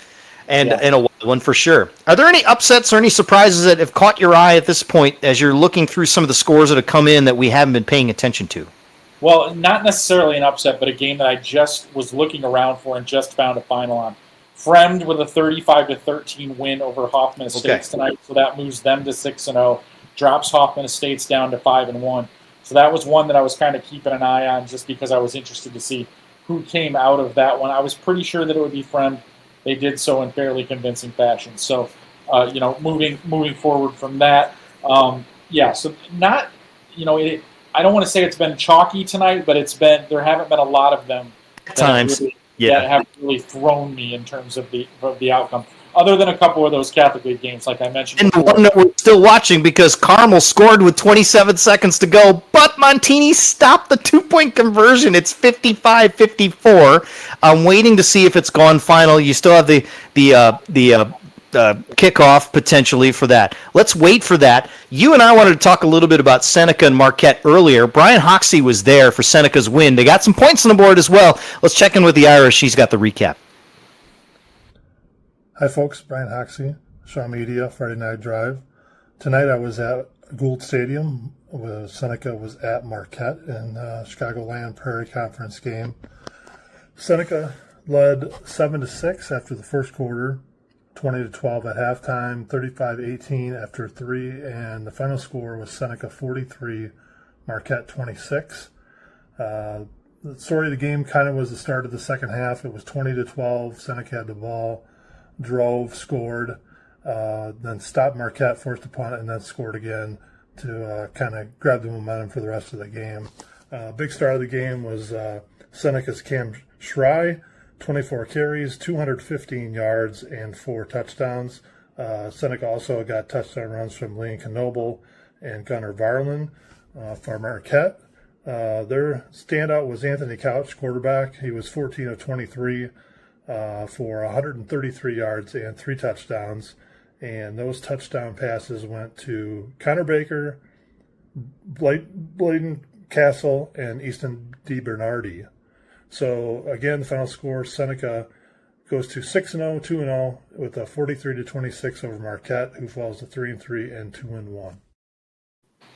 What do you take away from Brian's recap on what you heard from the Irish, what they can do offensively? You know, it is becoming kind of a bit of a broken record with what they've been able to do offensively. And it's one of those situations, too, that I always find intriguing because it is absolutely no secret what Seneca is going to try to do to you. Nope. Offensively. But yet teams almost seem powerless to, even teams that see them on a regular basis, can't seem to get a handle on even slowing it down. So, I mean, they've really built something nice there and something that apparently is very repeatable in their program because they've been doing it for several years now where they put up pretty gaudy offensive numbers almost exclusively on the ground. And it's more impressive, like I said. When the other team knows what you're doing, you cannot do it. You can't do anything about it. I mean, that's a nod to what you're doing and how well you're doing it. Seneca reminds me of what you're seeing from the Indiana Hoosiers in some sense. They've always been a basketball school. Seneca, if you know Seneca's community, they've always been a basketball school. But football, hey, last couple of years, it's been awesome down there. So good for them in terms of if you're a Seneca resident or at least a supporter, you're happy with what you're seeing down there. Some Catholic League finals. Montini holds on, 55-54. Oh, I don't know what that bus ride is for Montini back down to Lombard, but it's going to be a fun one at the very least. IC Catholic holds on, 35-28, the final over St. Francis in Wheaton tonight. Yeah, I mean, like you said, that was that Carmel Montini game was definitely the wildest one in what appeared to be a very interesting night because this was in the Catholic League. I felt like this was a week when we went back into divisional play, and the margins are so slim between some of these teams. Now we get a little bit more definition because now everyone has played 2 of their 3 games in divisional play after tonight. The last week, week 9, is when you get the rest of them. You got crossovers after this. So now you kind of get a look at where that league is at. And like we said before, there's only 2 undefeated teams left at 6-0. And I'm looking at them I'm looking at all the records right now, and there are only 3 teams with 5 wins. So of that 24-team conglomerate, 2 6-0s, 3 5-1s, and then a big mishmash. Yeah. The 4s, 3s, and 2s are all kind of stuck there together. And how those teams shake out over the last 3 weeks is going to be fascinating. Good luck figuring that out. A couple of scores that caught my eye for sure. Just kind of as we dig into the weeds a little bit. Grays Lake Central over Grays Lake North tonight, 28-6 in the rivalry game up there. Barrington, no problem with Conant, 42-14. This was big in the Northern Lake County Conference. Wakanda 43, Grant 39. That's chalky, but it's you knew a lot of points would be on the board, and they went back and forth for a while tonight. Yeah, and that was definitely one where I was kind of looking at it. I didn't expect Wakanda to get pushed like that, but that's maybe a better sign for the opponent in that situation. They lost there, that they appear to have closed the gap there. A final that I just came across somewhat recently that I found pretty interesting. Riverside Brookfield ends up holding on and winning that game over. Yes, they did. And we were watching that a little while ago, and there was Glenbard South had a 4th and 2 from about midfield, and they couldn't convert on that, and so they were able to kneel it down. They did get a score, I want to say about a minute and a half late it left in the game. So Glenbard South was leading that late, and then and ended up losing that as RB comes away with the sneaky road win out there in Glen Ellen. I want to get to our texters or our chatters because they're talking about points on the board. Go ahead and throw anything up there, guys. And just Peoria scored 80 tonight on Richwoods. This is just nuts. And then we have Mount Zion putting 70 on Port Charleston. Charleston had a running back that had 300 yards last week, and then Mount Zion put 70. How about Seneca? This is interesting from Brian tonight. 61 carries, 397 yards. is that Wilmington numbers? Is that is that Rochelle numbers? Or is that old school Carmel numbers for sure? SHG was 63 tonight. We're seeing points everywhere. We're going to have a record number of points across the board, all over the place. It's just fascinating. I'm trying to get a verification on a Bolingbrook final score from tonight. So if anybody has that, could you let me know? Because that one we might need the googly eyes for if this what I'm hearing is correct. All right, I'm just going to see what I can get to as what we can see, and we got a couple minutes left here.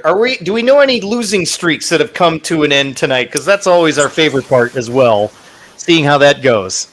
Any that you were like, oh, I don't know how this is going to go. This is going to turn out. Yeah, I haven't seen any that popped off the sheets at me. Yeah.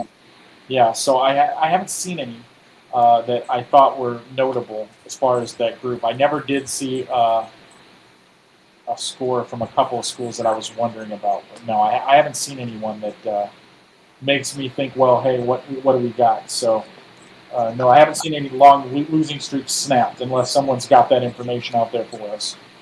I know what you're looking at, and I think what we had was Bolingbrook. This is a couple of hours ago. This is from Bolingbrook's athletic page.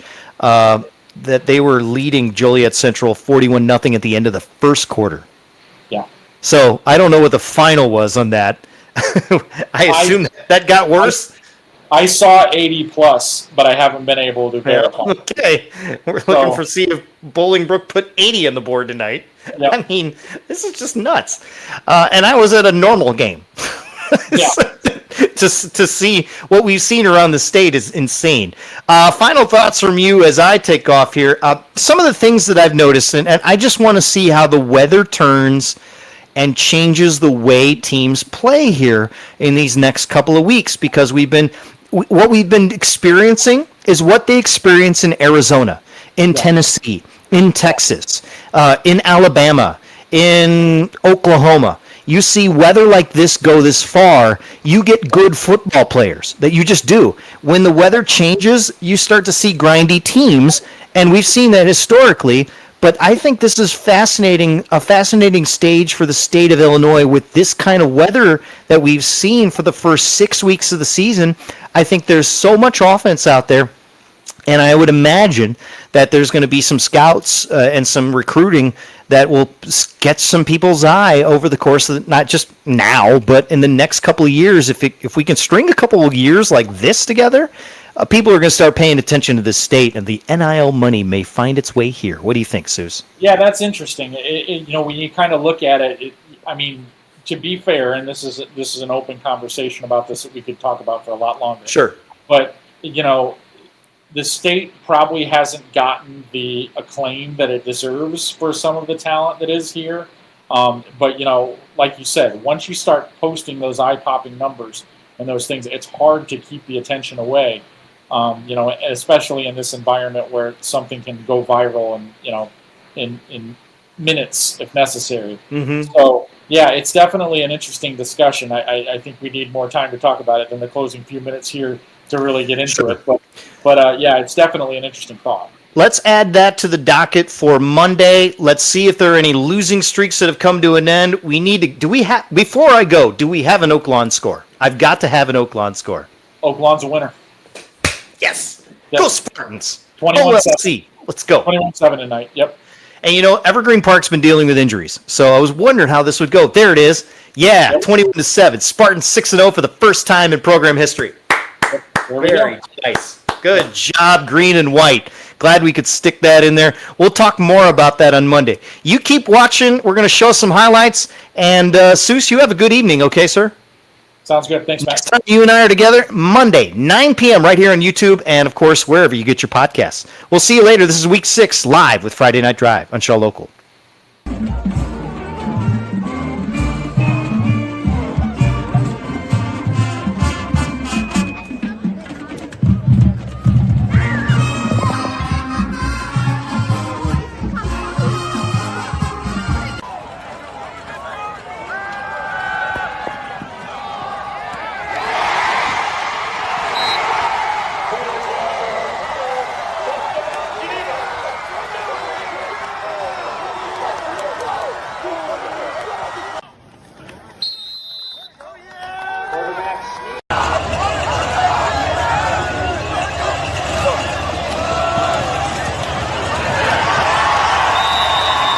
with the middle for a touchdown for the Boilermakers. The left-hander fires up the sideline and it's caught. 30, 25, 20. He's going all the way. Touchdown. A beautiful.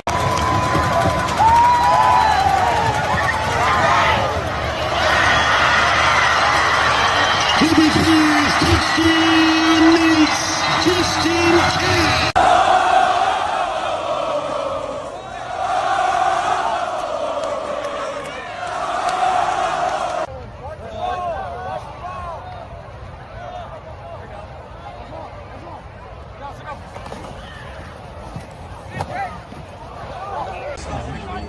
And they faked on the kid, threw it out. The ball is caught, and it is a touchdown. Take the knee.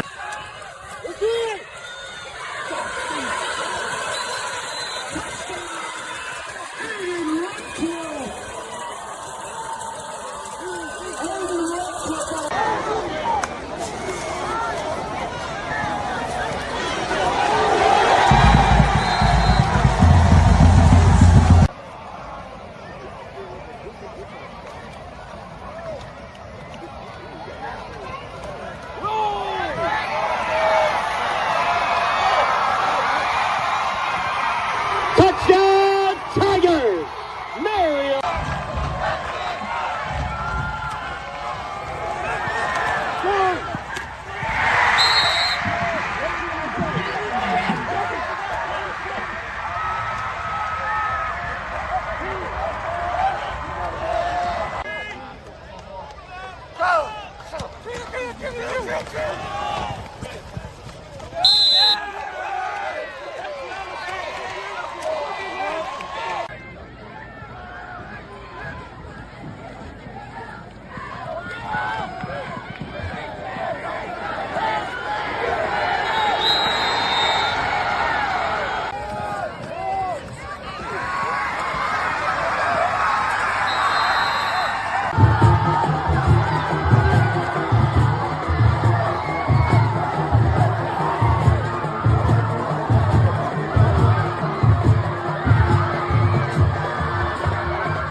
Hi there, guys. Got quite a few scores we need to chase down tonight. Hopefully we got some help here, so let's just dive right in. I've already done a couple of the conferences right off the bat here. Missing one out of the Big Northern, Poplar Grove, North Boone, and Oregon. Don't have that final from there. And I'm missing quite a few scores from the Big 12. I saw that Peoria scored 80 tonight. I don't know if anybody has the final of that game. I could use that, the Peoria Richwoods game. Thank you, Weather. So Oregon 45-13. Missing about 80 scores right now on the night, so that's not too bad, pretty manageable. But like I said, the Big 12, missing Peoria and Richwoods, Peoria, Notre Dame, and Manual, and Champaign Centennial and Urbana. So there's the Peoria score, thank you. Trying to get through some of the city scores as we do this as well. Looking around for some of those.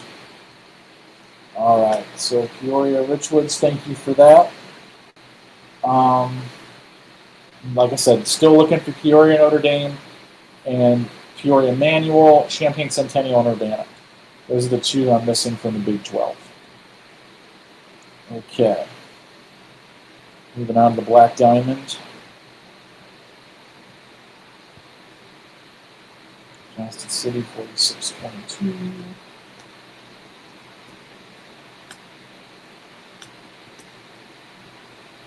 Christopher, oh wow, it's Christopher 36, Red Hill 28.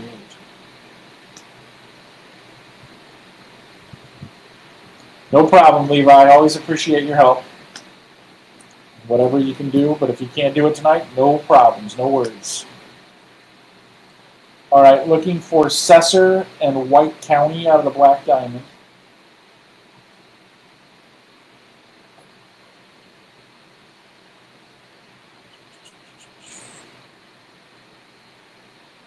Thanks, Weather. Always count on you.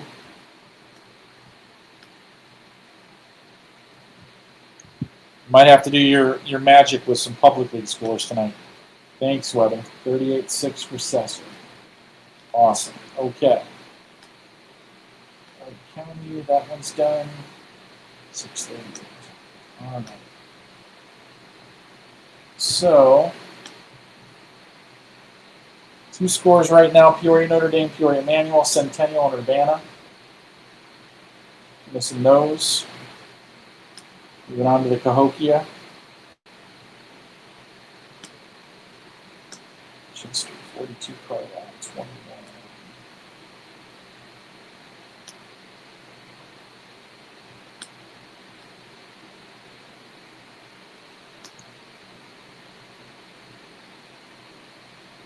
April 56 and Bud 14.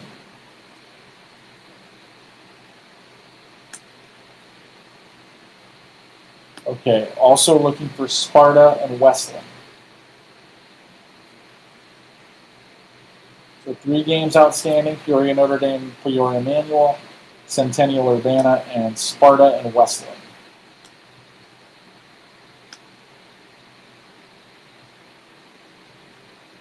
Cahokia, Mississippi.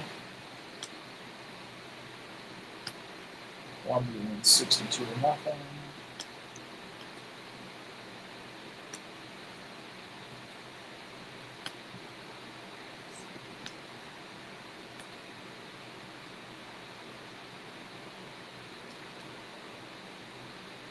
I was surprised by that. I was surprised that Johnsburg won. Really surprised Marengo didn't score at all in that game. That was definitely one that kind of jumped off the page at me tonight.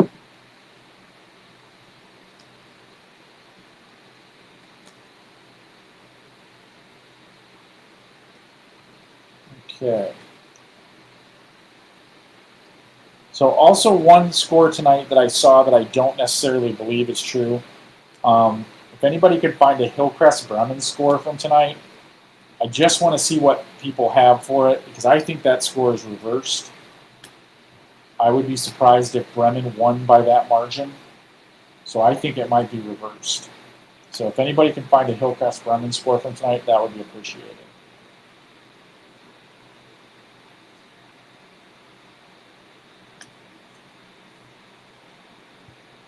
Okay, so now I'm adding Lincoln and Decatur MacArthur to the list. That's what I was thinking happened there, Weather. Because I saw one that said Bremen won that game 52-0, and I didn't think that was right. So thank you for confirming that for me.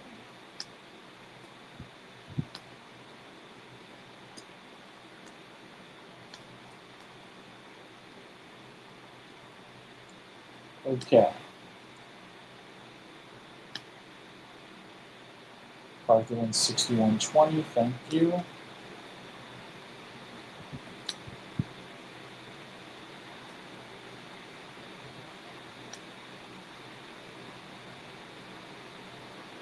All right.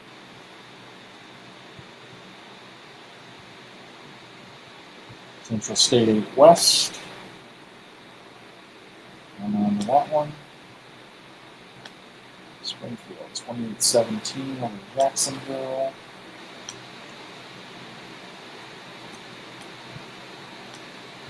Okay, and now I need a Sacred Heart Griffin. Brian, I don't think so. After what I saw tonight and what I've seen in previous games, I think that would be a far cry for Joliet Catholic to beat Mount Carmel. There's just so much talent on that Mount Carmel roster.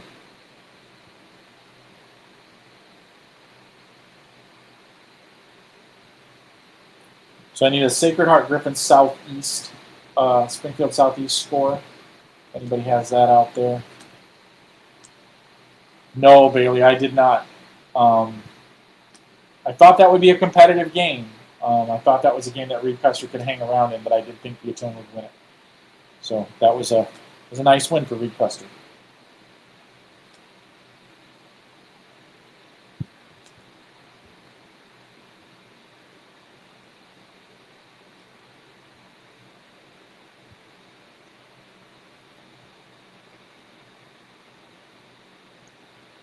Okay.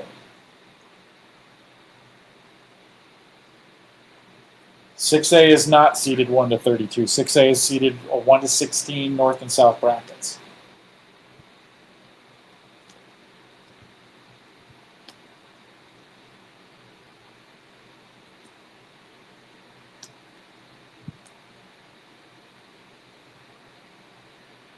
Okay. All right, now we go into the doozy games. I got to try to find a couple public league scores. These are always tricky. Still missing Peoria, Notre Dame, Peoria, Manual. Also missing Centennial and Urbana. But now I'm going to check out these public league scores, see if I got any luck here. So I'm going to probably end up adding these too, yes. So Longwood and Dunbar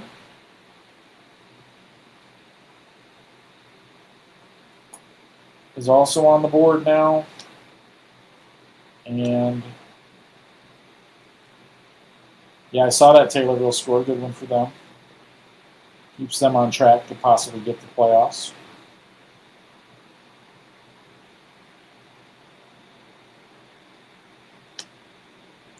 Okay.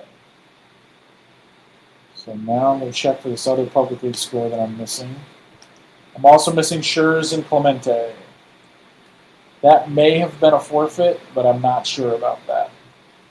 Okay, so the 4 games are Peoria, Notre Dame, and Manual, Centennial and Urbana, Longwood and Dunbar, Schurz and Clemente.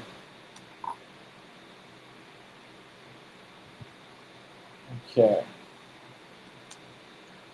Now I'm going to go to the heart of Illinois.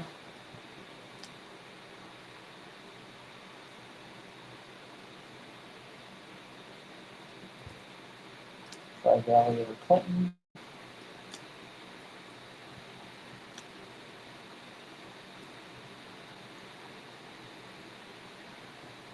I wish I had that authority. Question was about making the brackets 1 to 32, no split. Trust me, if I could make that happen, it would have happened 10 years ago. I've never liked the split. I loved it when we used to go 1 to 32 in all the classes.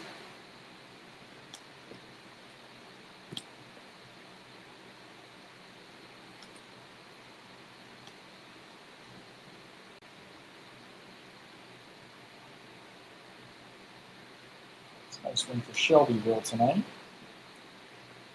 All right. Central Illinois Media.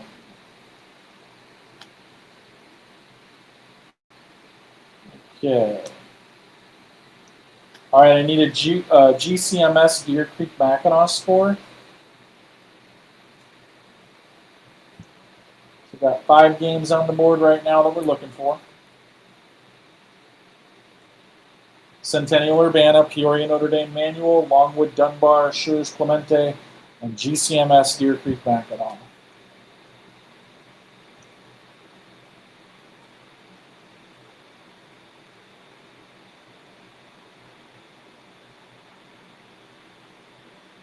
Talking about a prep bowl for everybody, Brian? Peoria Notre Dame 67-24.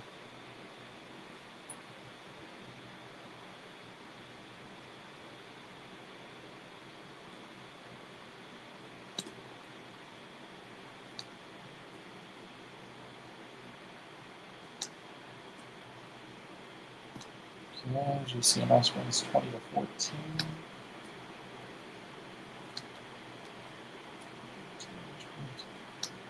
All right. So, moving along here. Part of Illinois Small.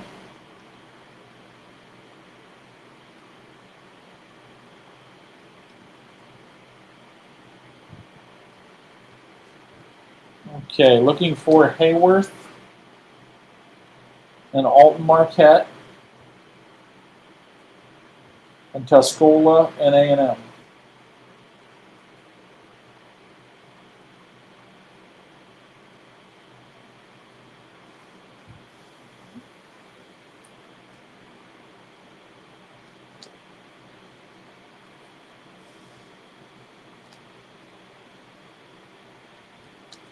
Okay. Woodworth wins 24-0. Thank you, sir.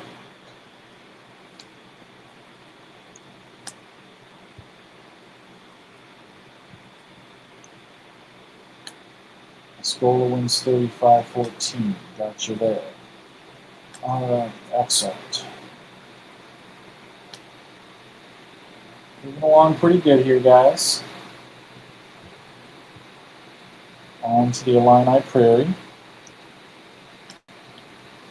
Those two off. So 3 games missing right now.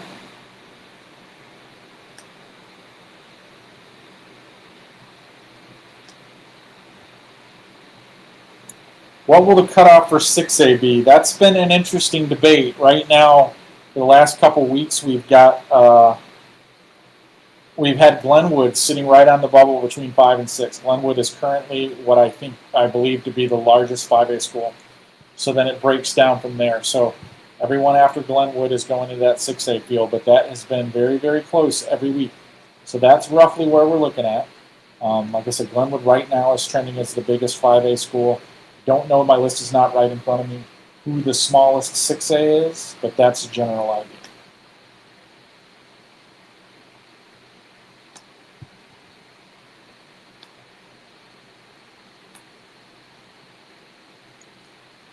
That's something we'll get into a lot more over the next couple weeks. Starting to get a better picture of that week by week. But right now the projection says the cut will be right around where Glenwood is.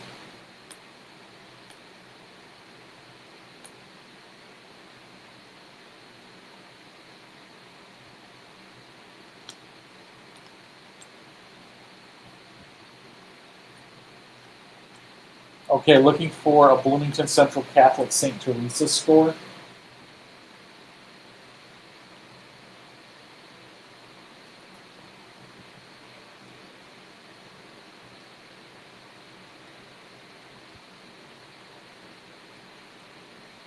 All right.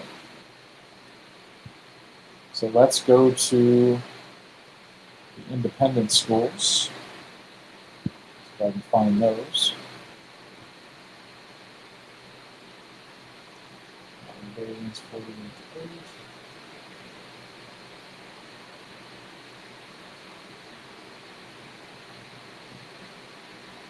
Springfield's right around that fence too, 5 and 6.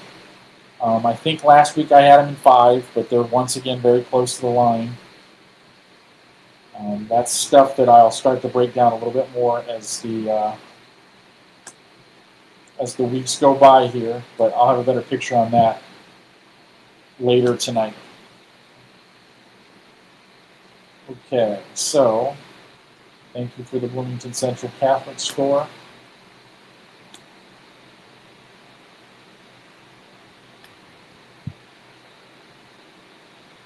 All right, so I am in need of a Carbondale Granite City score now.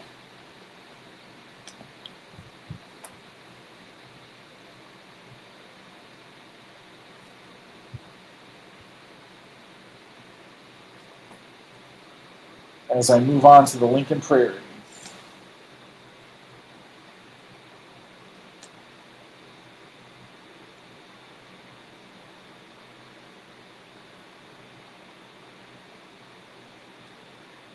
Carbondale 49-13, thank you.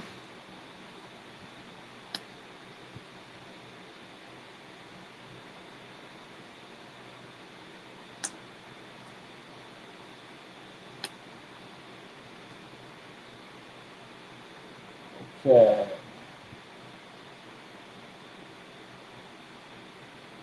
Looks like we're at 57 missing scores right now.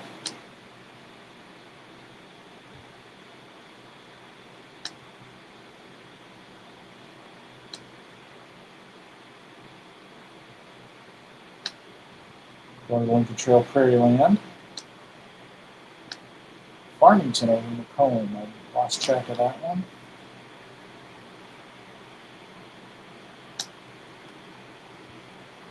Oh, nice win from West Hancock. There we go. I think I'm going to finally put them in the projection now. 42-34 over Elmwood. Okay, I need a Bureau Valley Lewistown score.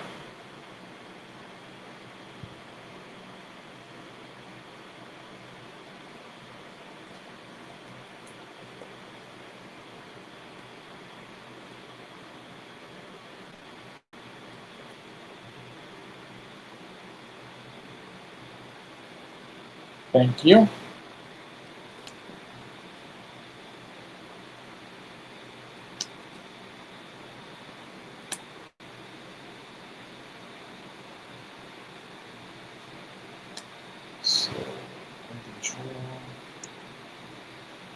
Yeah, there are a lot of them that are potentially going to be really interesting.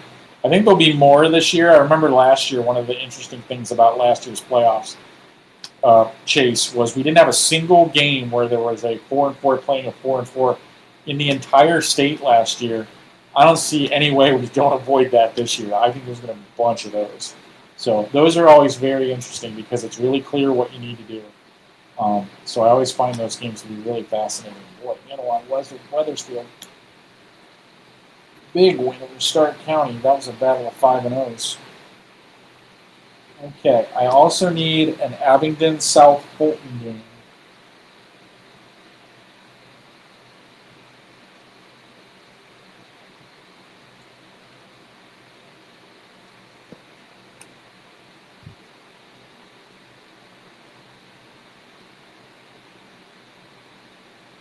Yeah. Lincoln Prairie.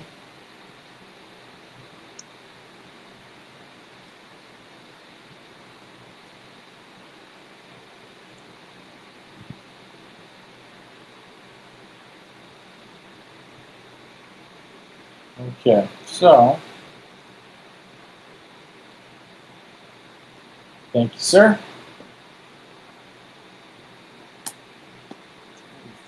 27.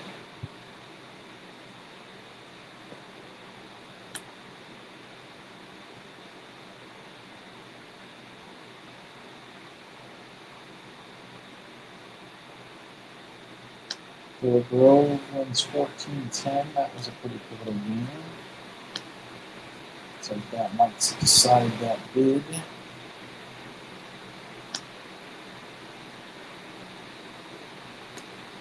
I also need an Arthur Arcola score.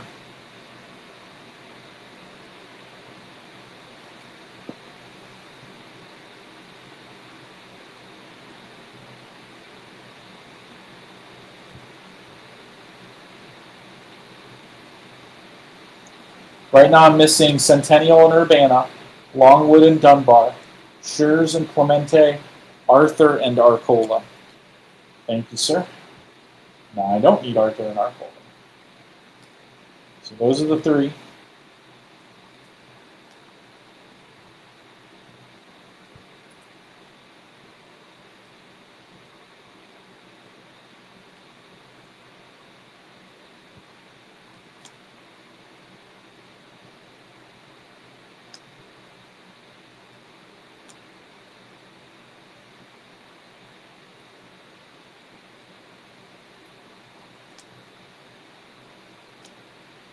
There's over Newton, 34-21.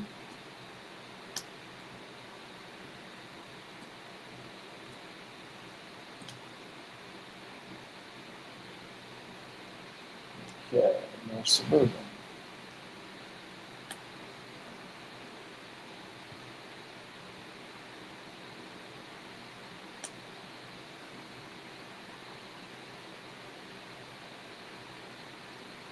All right, I need a Libertyville Waukegan score.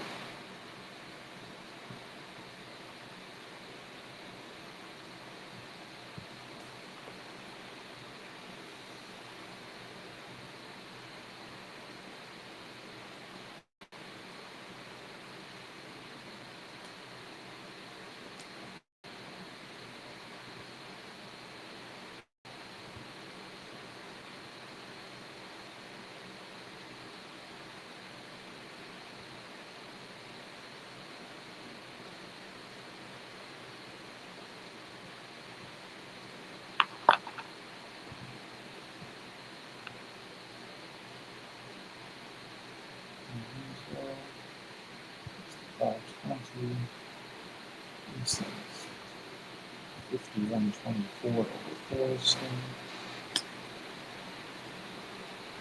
Stockton had to work a little harder tonight than I thought. 30-12 over Verona. Fulton beats Dakota 55-14. I'm out of that. Okay. So now moving into the Sangamo.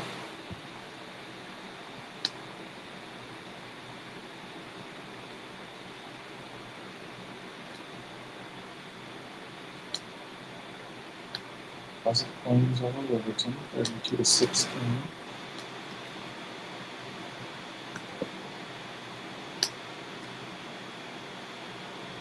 Auburn loses to Porter 20-44. Oh, that's an interesting one. Olympia loses to New Berlin. 32. Williamsville beats Conference 45-14. 2-45.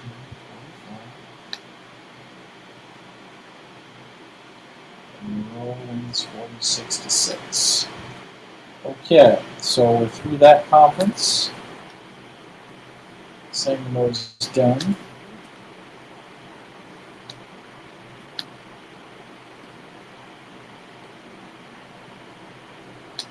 Now I'm going to go to the Southern Illinois River. Libertyville wins 42-0. Thank you, sir. Once again, 3 scores missing.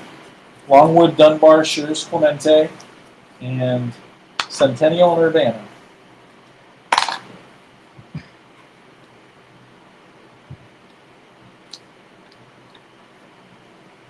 Also, Niles North and Niles West.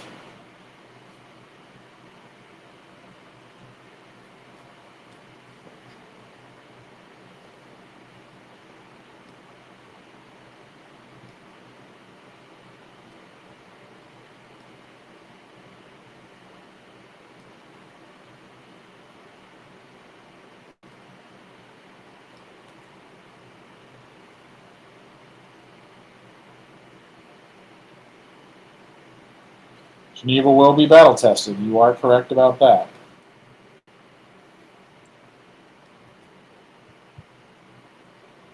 Benton over Nashville, 34-24. I watched that game, most of it, and did not have any idea what the score was. The scoreboard was not readable. Okay, I'm missing 2 scores out of this conference. DuQuoin and West Frankfort. And a Jonesboro and Pinckneyville.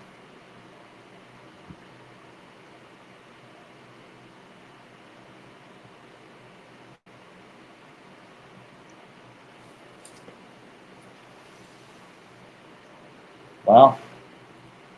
That's closer than I thought it would be. DuQuoin 30-29.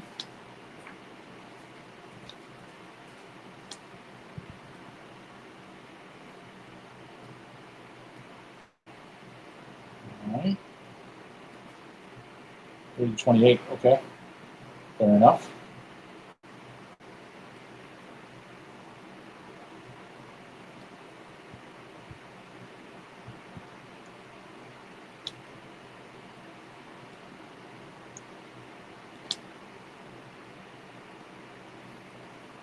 Okay, I'm missing Murfreesboro and Lift for Life out of Missouri.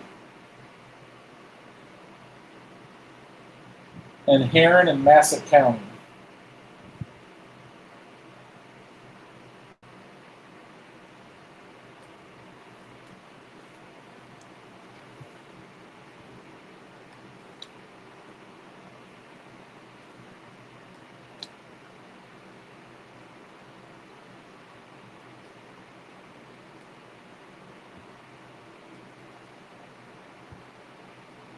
Gillespie 36-6.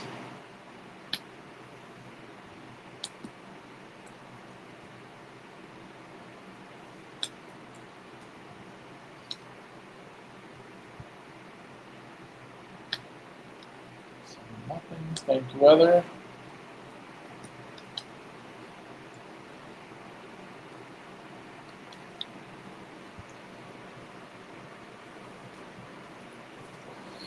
Okay.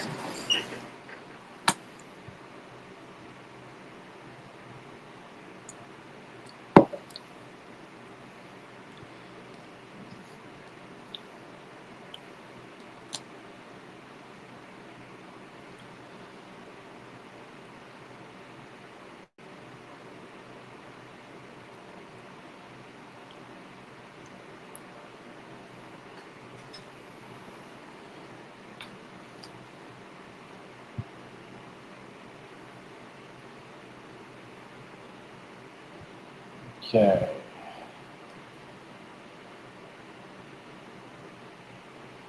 Kankakee wins 64-24. Which township?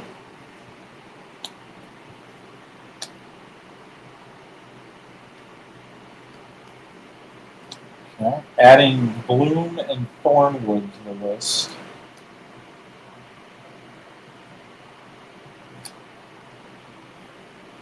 We might do a little bit, depending on how close we can get to getting all the scores. Might do a little playoff talk this week. We'll take a look at where we're at, records-wise especially. I'll try to do a record roundup. That kind of hinges on whether or not we can dig out the rest of these scores. I still can't find a Bolingbrook Joliet Central score. I know it was bad, and I know that Bolingbrook won, but I like to have all the scores in. So if anybody's got a lead on that, I'd appreciate it. Like I said, I know it was lopsided. I just like to get all the finals in. So the list right now is Centennial Urbana, Longwood Dunbar, Schurz Clemente, Niles North, Niles West, Murfreesboro Live for Life, Heron Massac County, Bloom Thornwood, Bolingbrook, and Joliet Central.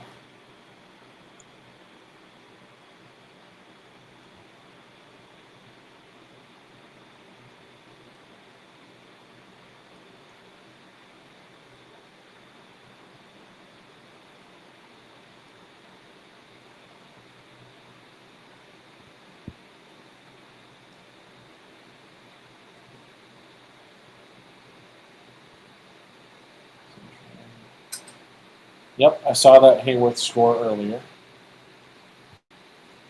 Thank you, though. Hope you're not burning. 42 to 18. 17, 18. Okay. All right, so got that conference done. Starting to get down towards the bottom here. I think we're at about 40 scores right now that we're missing.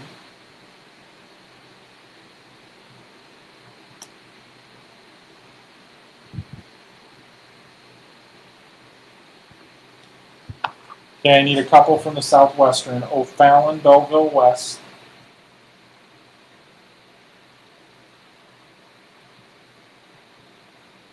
Alton and Belleville East.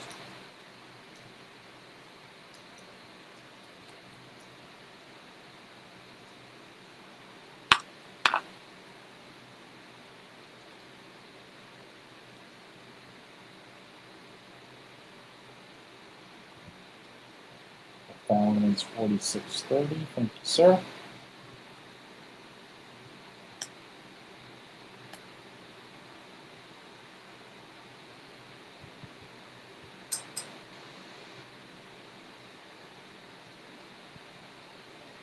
East wins 40 to nothing. Thank you.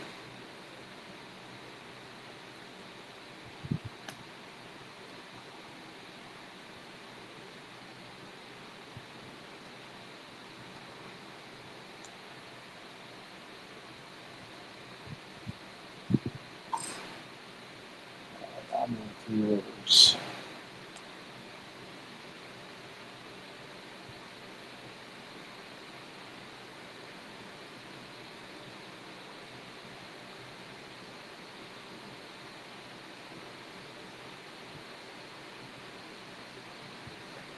Okay, looking for a Princeton Spring Valley Hall score.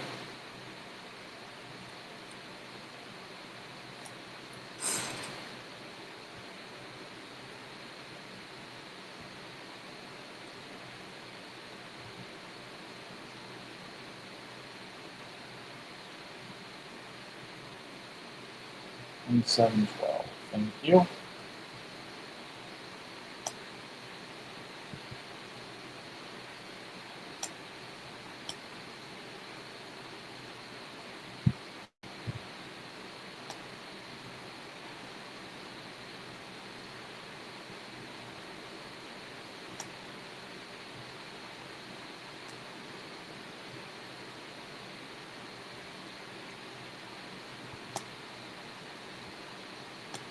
Here, 42-36. That was a close one in paper and played out that way. Rockbridge wins 50-7.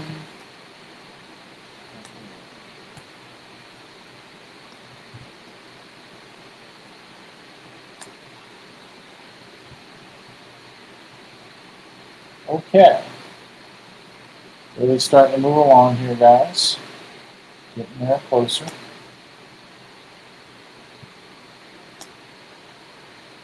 Ouch. St. Louis 54, Edwardsville nothing. Turned off the lights on the team and the fans. Not fans of that.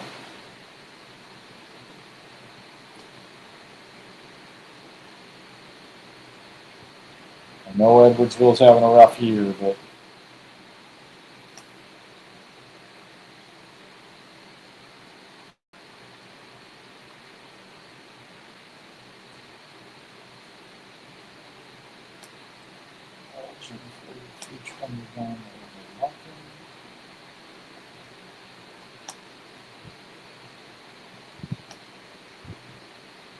okay. On to the Western Big Six.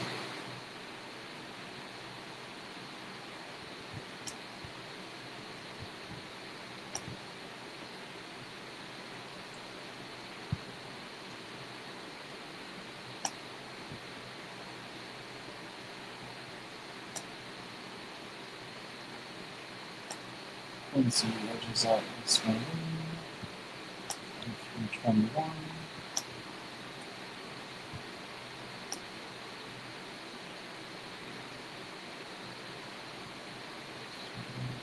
On 13.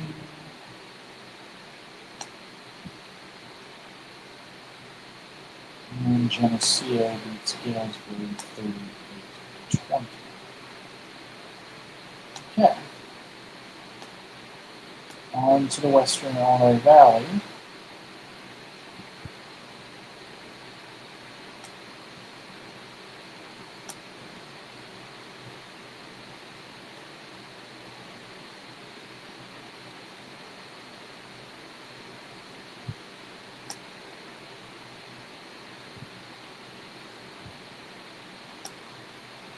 Point wins 27-6.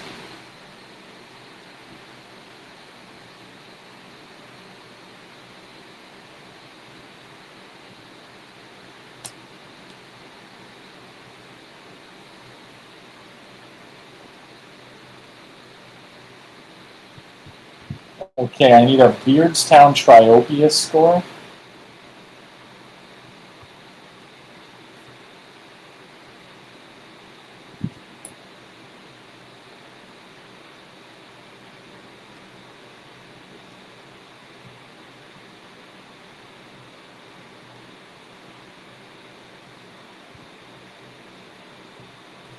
Triopia 38-13, thank you.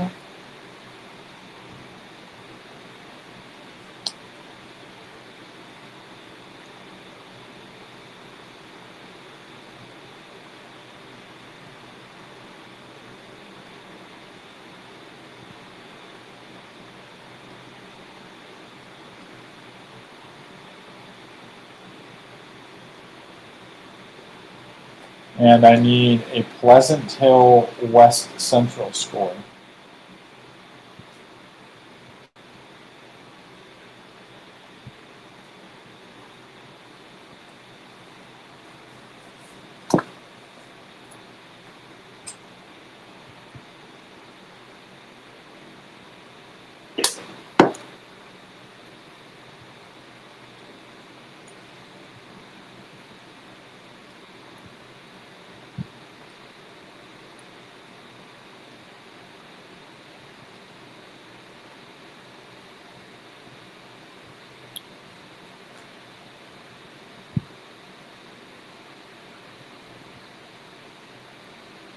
I'm looking for Winchester West Central weather.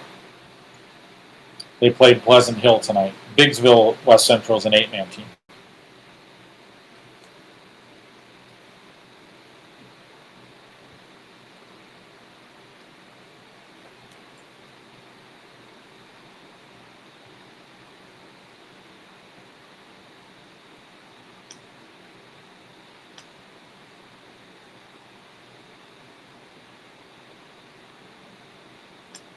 No problem. It catches me off target once in a while, too.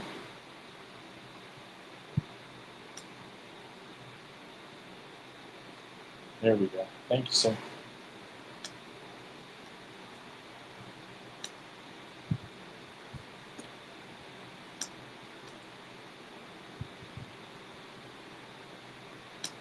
Okay. So now from the Northern Illinois, and I'm sure I probably have a game that's actually played on Saturday because I do this every week. Ononega and Rockford East.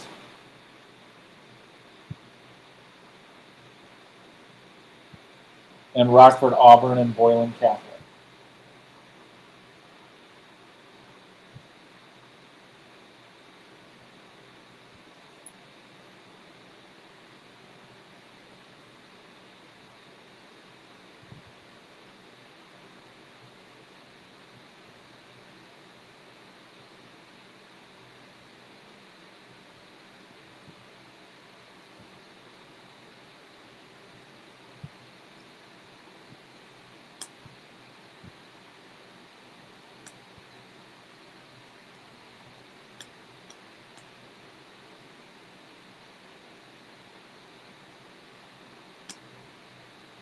Down to 18 games right now.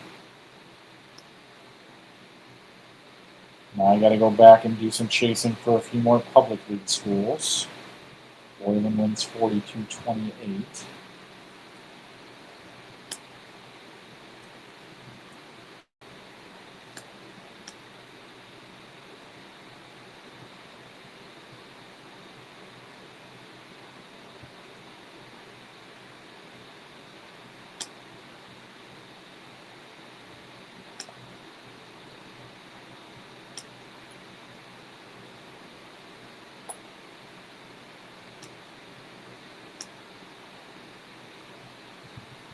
Okay, I need Noble Rauner and ITW Spear out of the public league. Having some trouble with the public league scores tonight.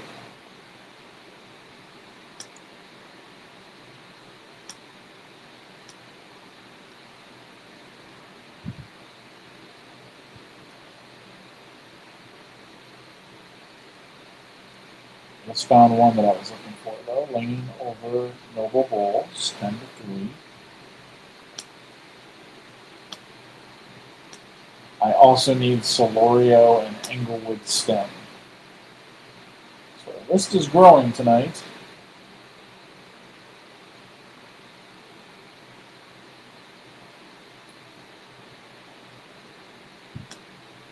Now I'm going back and picking up the middle line I.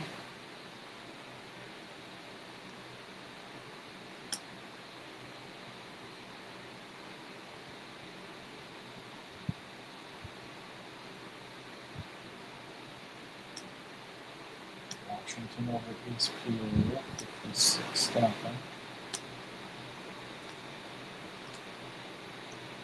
Dunlap over Canton, 56-21.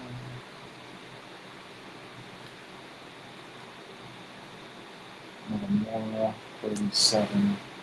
Pekin, 13. 47.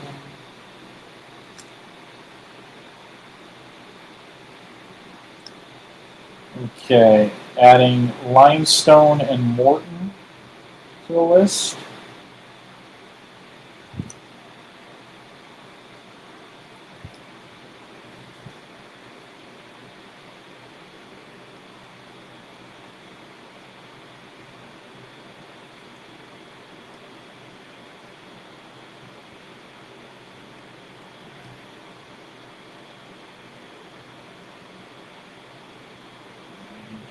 To West Suburban Bold.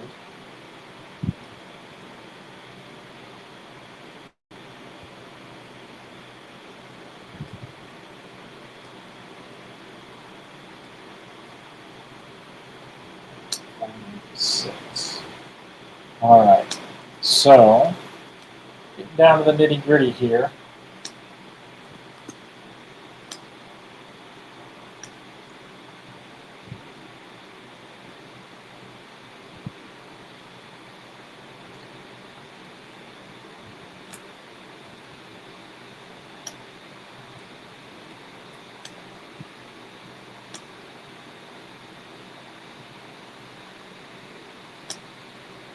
Okay.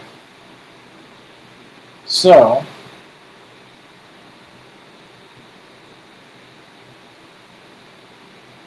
think I'm at the point now where I'm just missing scores. I have to. I will check some other sources because we do have a lot missing tonight.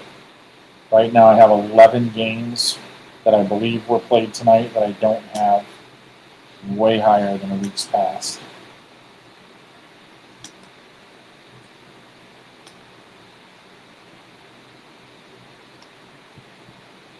Okay.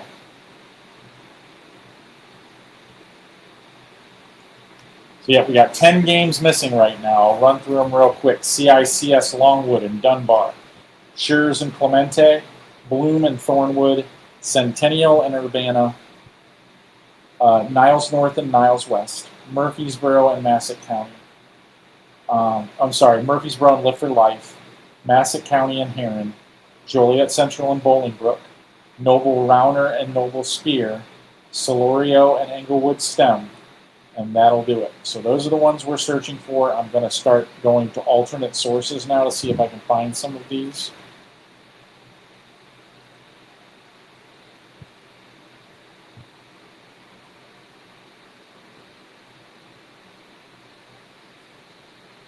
I'm just going to slowly start piecing together what I can piece together here.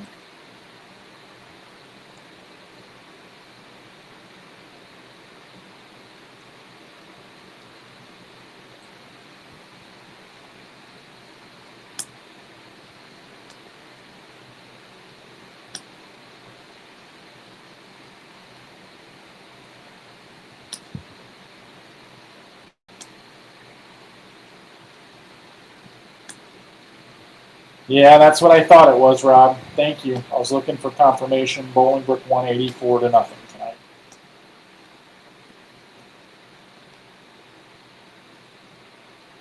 Didn't want to speak that into existence until I knew it was truth.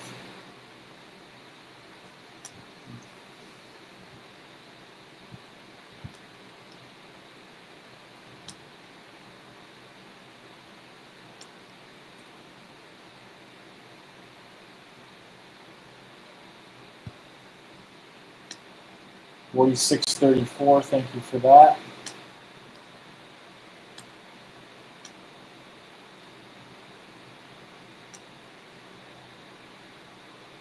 Yes, I do.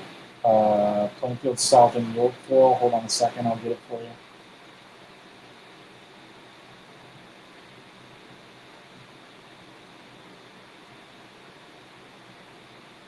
That would be 35-19 Yorkville.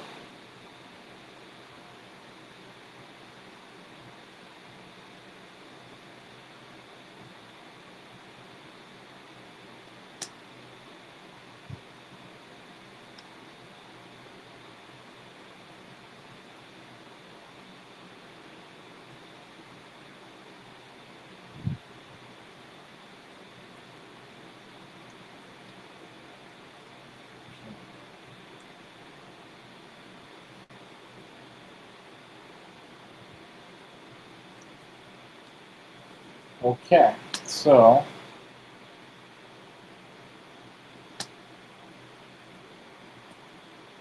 I did get the Effingham score.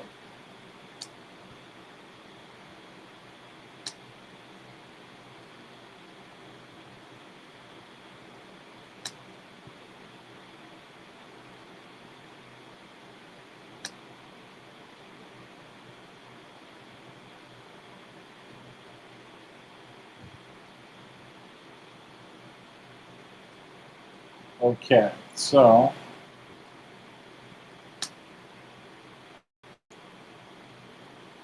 right now, we're missing quite a few scores. Still trying to track a few of them down.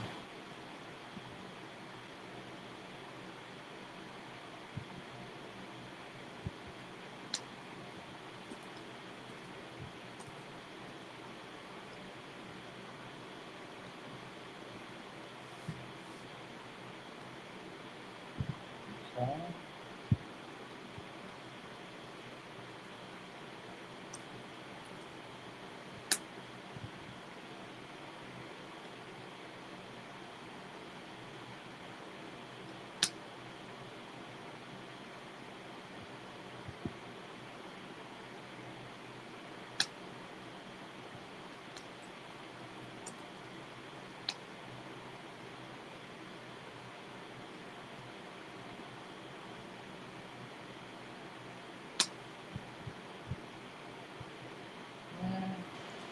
All right, so I haven't found had any luck on any of those scores that I was looking for. So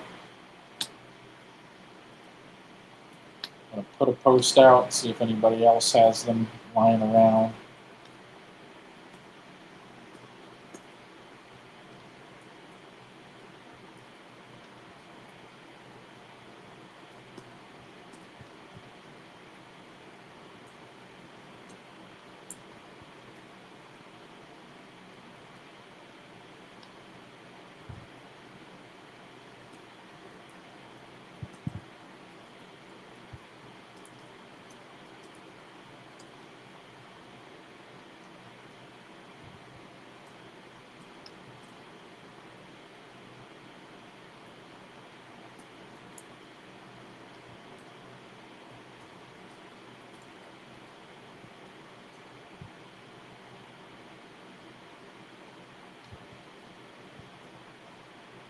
Five, six, seven, eight.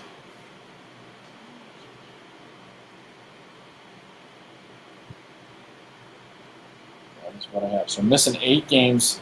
CICS Longwood, Dunbar, Schroers, Clemente, Bloom, Thornwood, Centennial, Urbana, Niles North, Niles West, Massac County, Heron, Rauner and Spear, Solorio, and Englewood. So those are the 8 games that I do not have from Friday. Some of them may have been moved, but those are the ones that I believe were played tonight that I cannot find.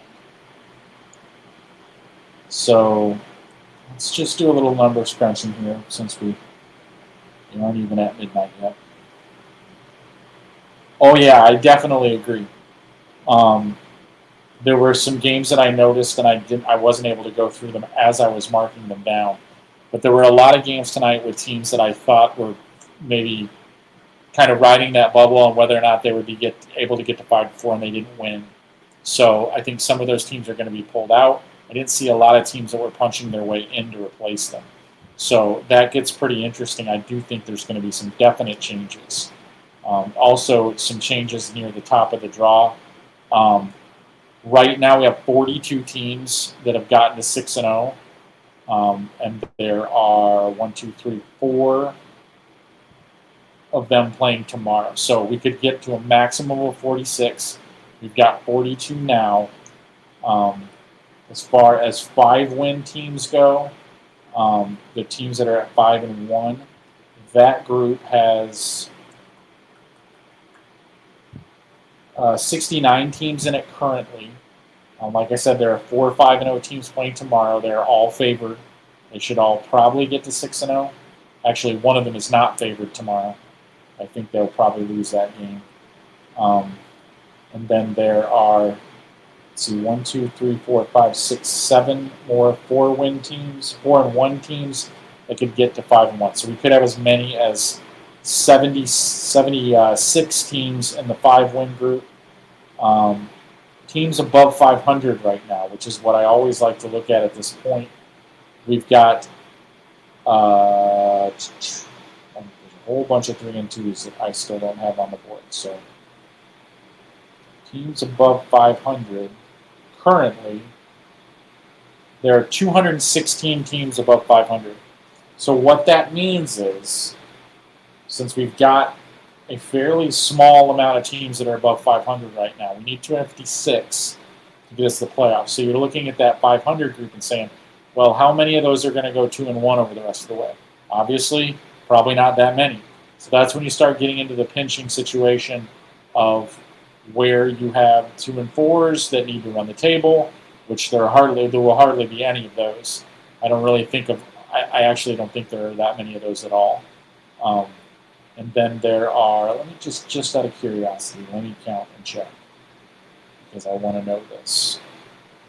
There are 125 teams that have 5 losses or more already.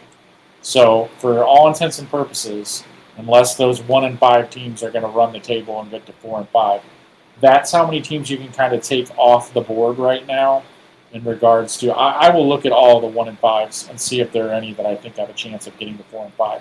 But that does give you a rough number. So if you start with 493, which is what we have, and drop the 125 off that top of that list, then you're looking at about 360. So, and that's counting everybody that has 4 losses already that are in the 2 and 4 group. So that number is really low. All right. I noted last week that in the projection I had 10 4 and 5 teams getting into playoffs. I would be surprised if that number does not go up after this week's results. Maybe just a couple, but I think it will probably be in the 11 to 13 range this week, just based on eyeballing the results of today's games. So it will get interesting. We'll find some more tomorrow, but I'm starting to get a score or two from the missing group that we had. Madison County score is in, so I'm down to 7. But so right now, I'm not going to get into break lines right now just because we're missing quite a few scores from tonight, so that makes it kind of difficult to do. But it is pretty interesting to look at what's going on tonight and some of the things that happened. So thank you, Grant. I appreciate it. I saw you posted on Twitter as well. I appreciate it. Thank you, sir. So that's one of the scores that I was missing. I'm going to try to dig in tonight and try to find those other ones. If anybody else pops them up, you can find my list on Twitter and help me out there if you can. So, but I appreciate everyone's help this evening. Thanks a lot for joining us. Next week, I think we'll definitely be able to start nailing down a little bit more specifics, especially after 7 weeks. You can get a real good perspective on what's left on people's schedules and how likely they are to get to 5 and 4 at the minimum. And I think we'll have a definite. And I'll actually start pre-planning it a little bit too, so I'll have a really good idea too. I do that now, but not nearly as deep as I do after we get through 7 weeks. So hopefully we'll be able to break down a little bit more deeper, and I'm going to go dig and try to find these scores that I'm missing from tonight. I appreciate everyone's help. We'll see you next week.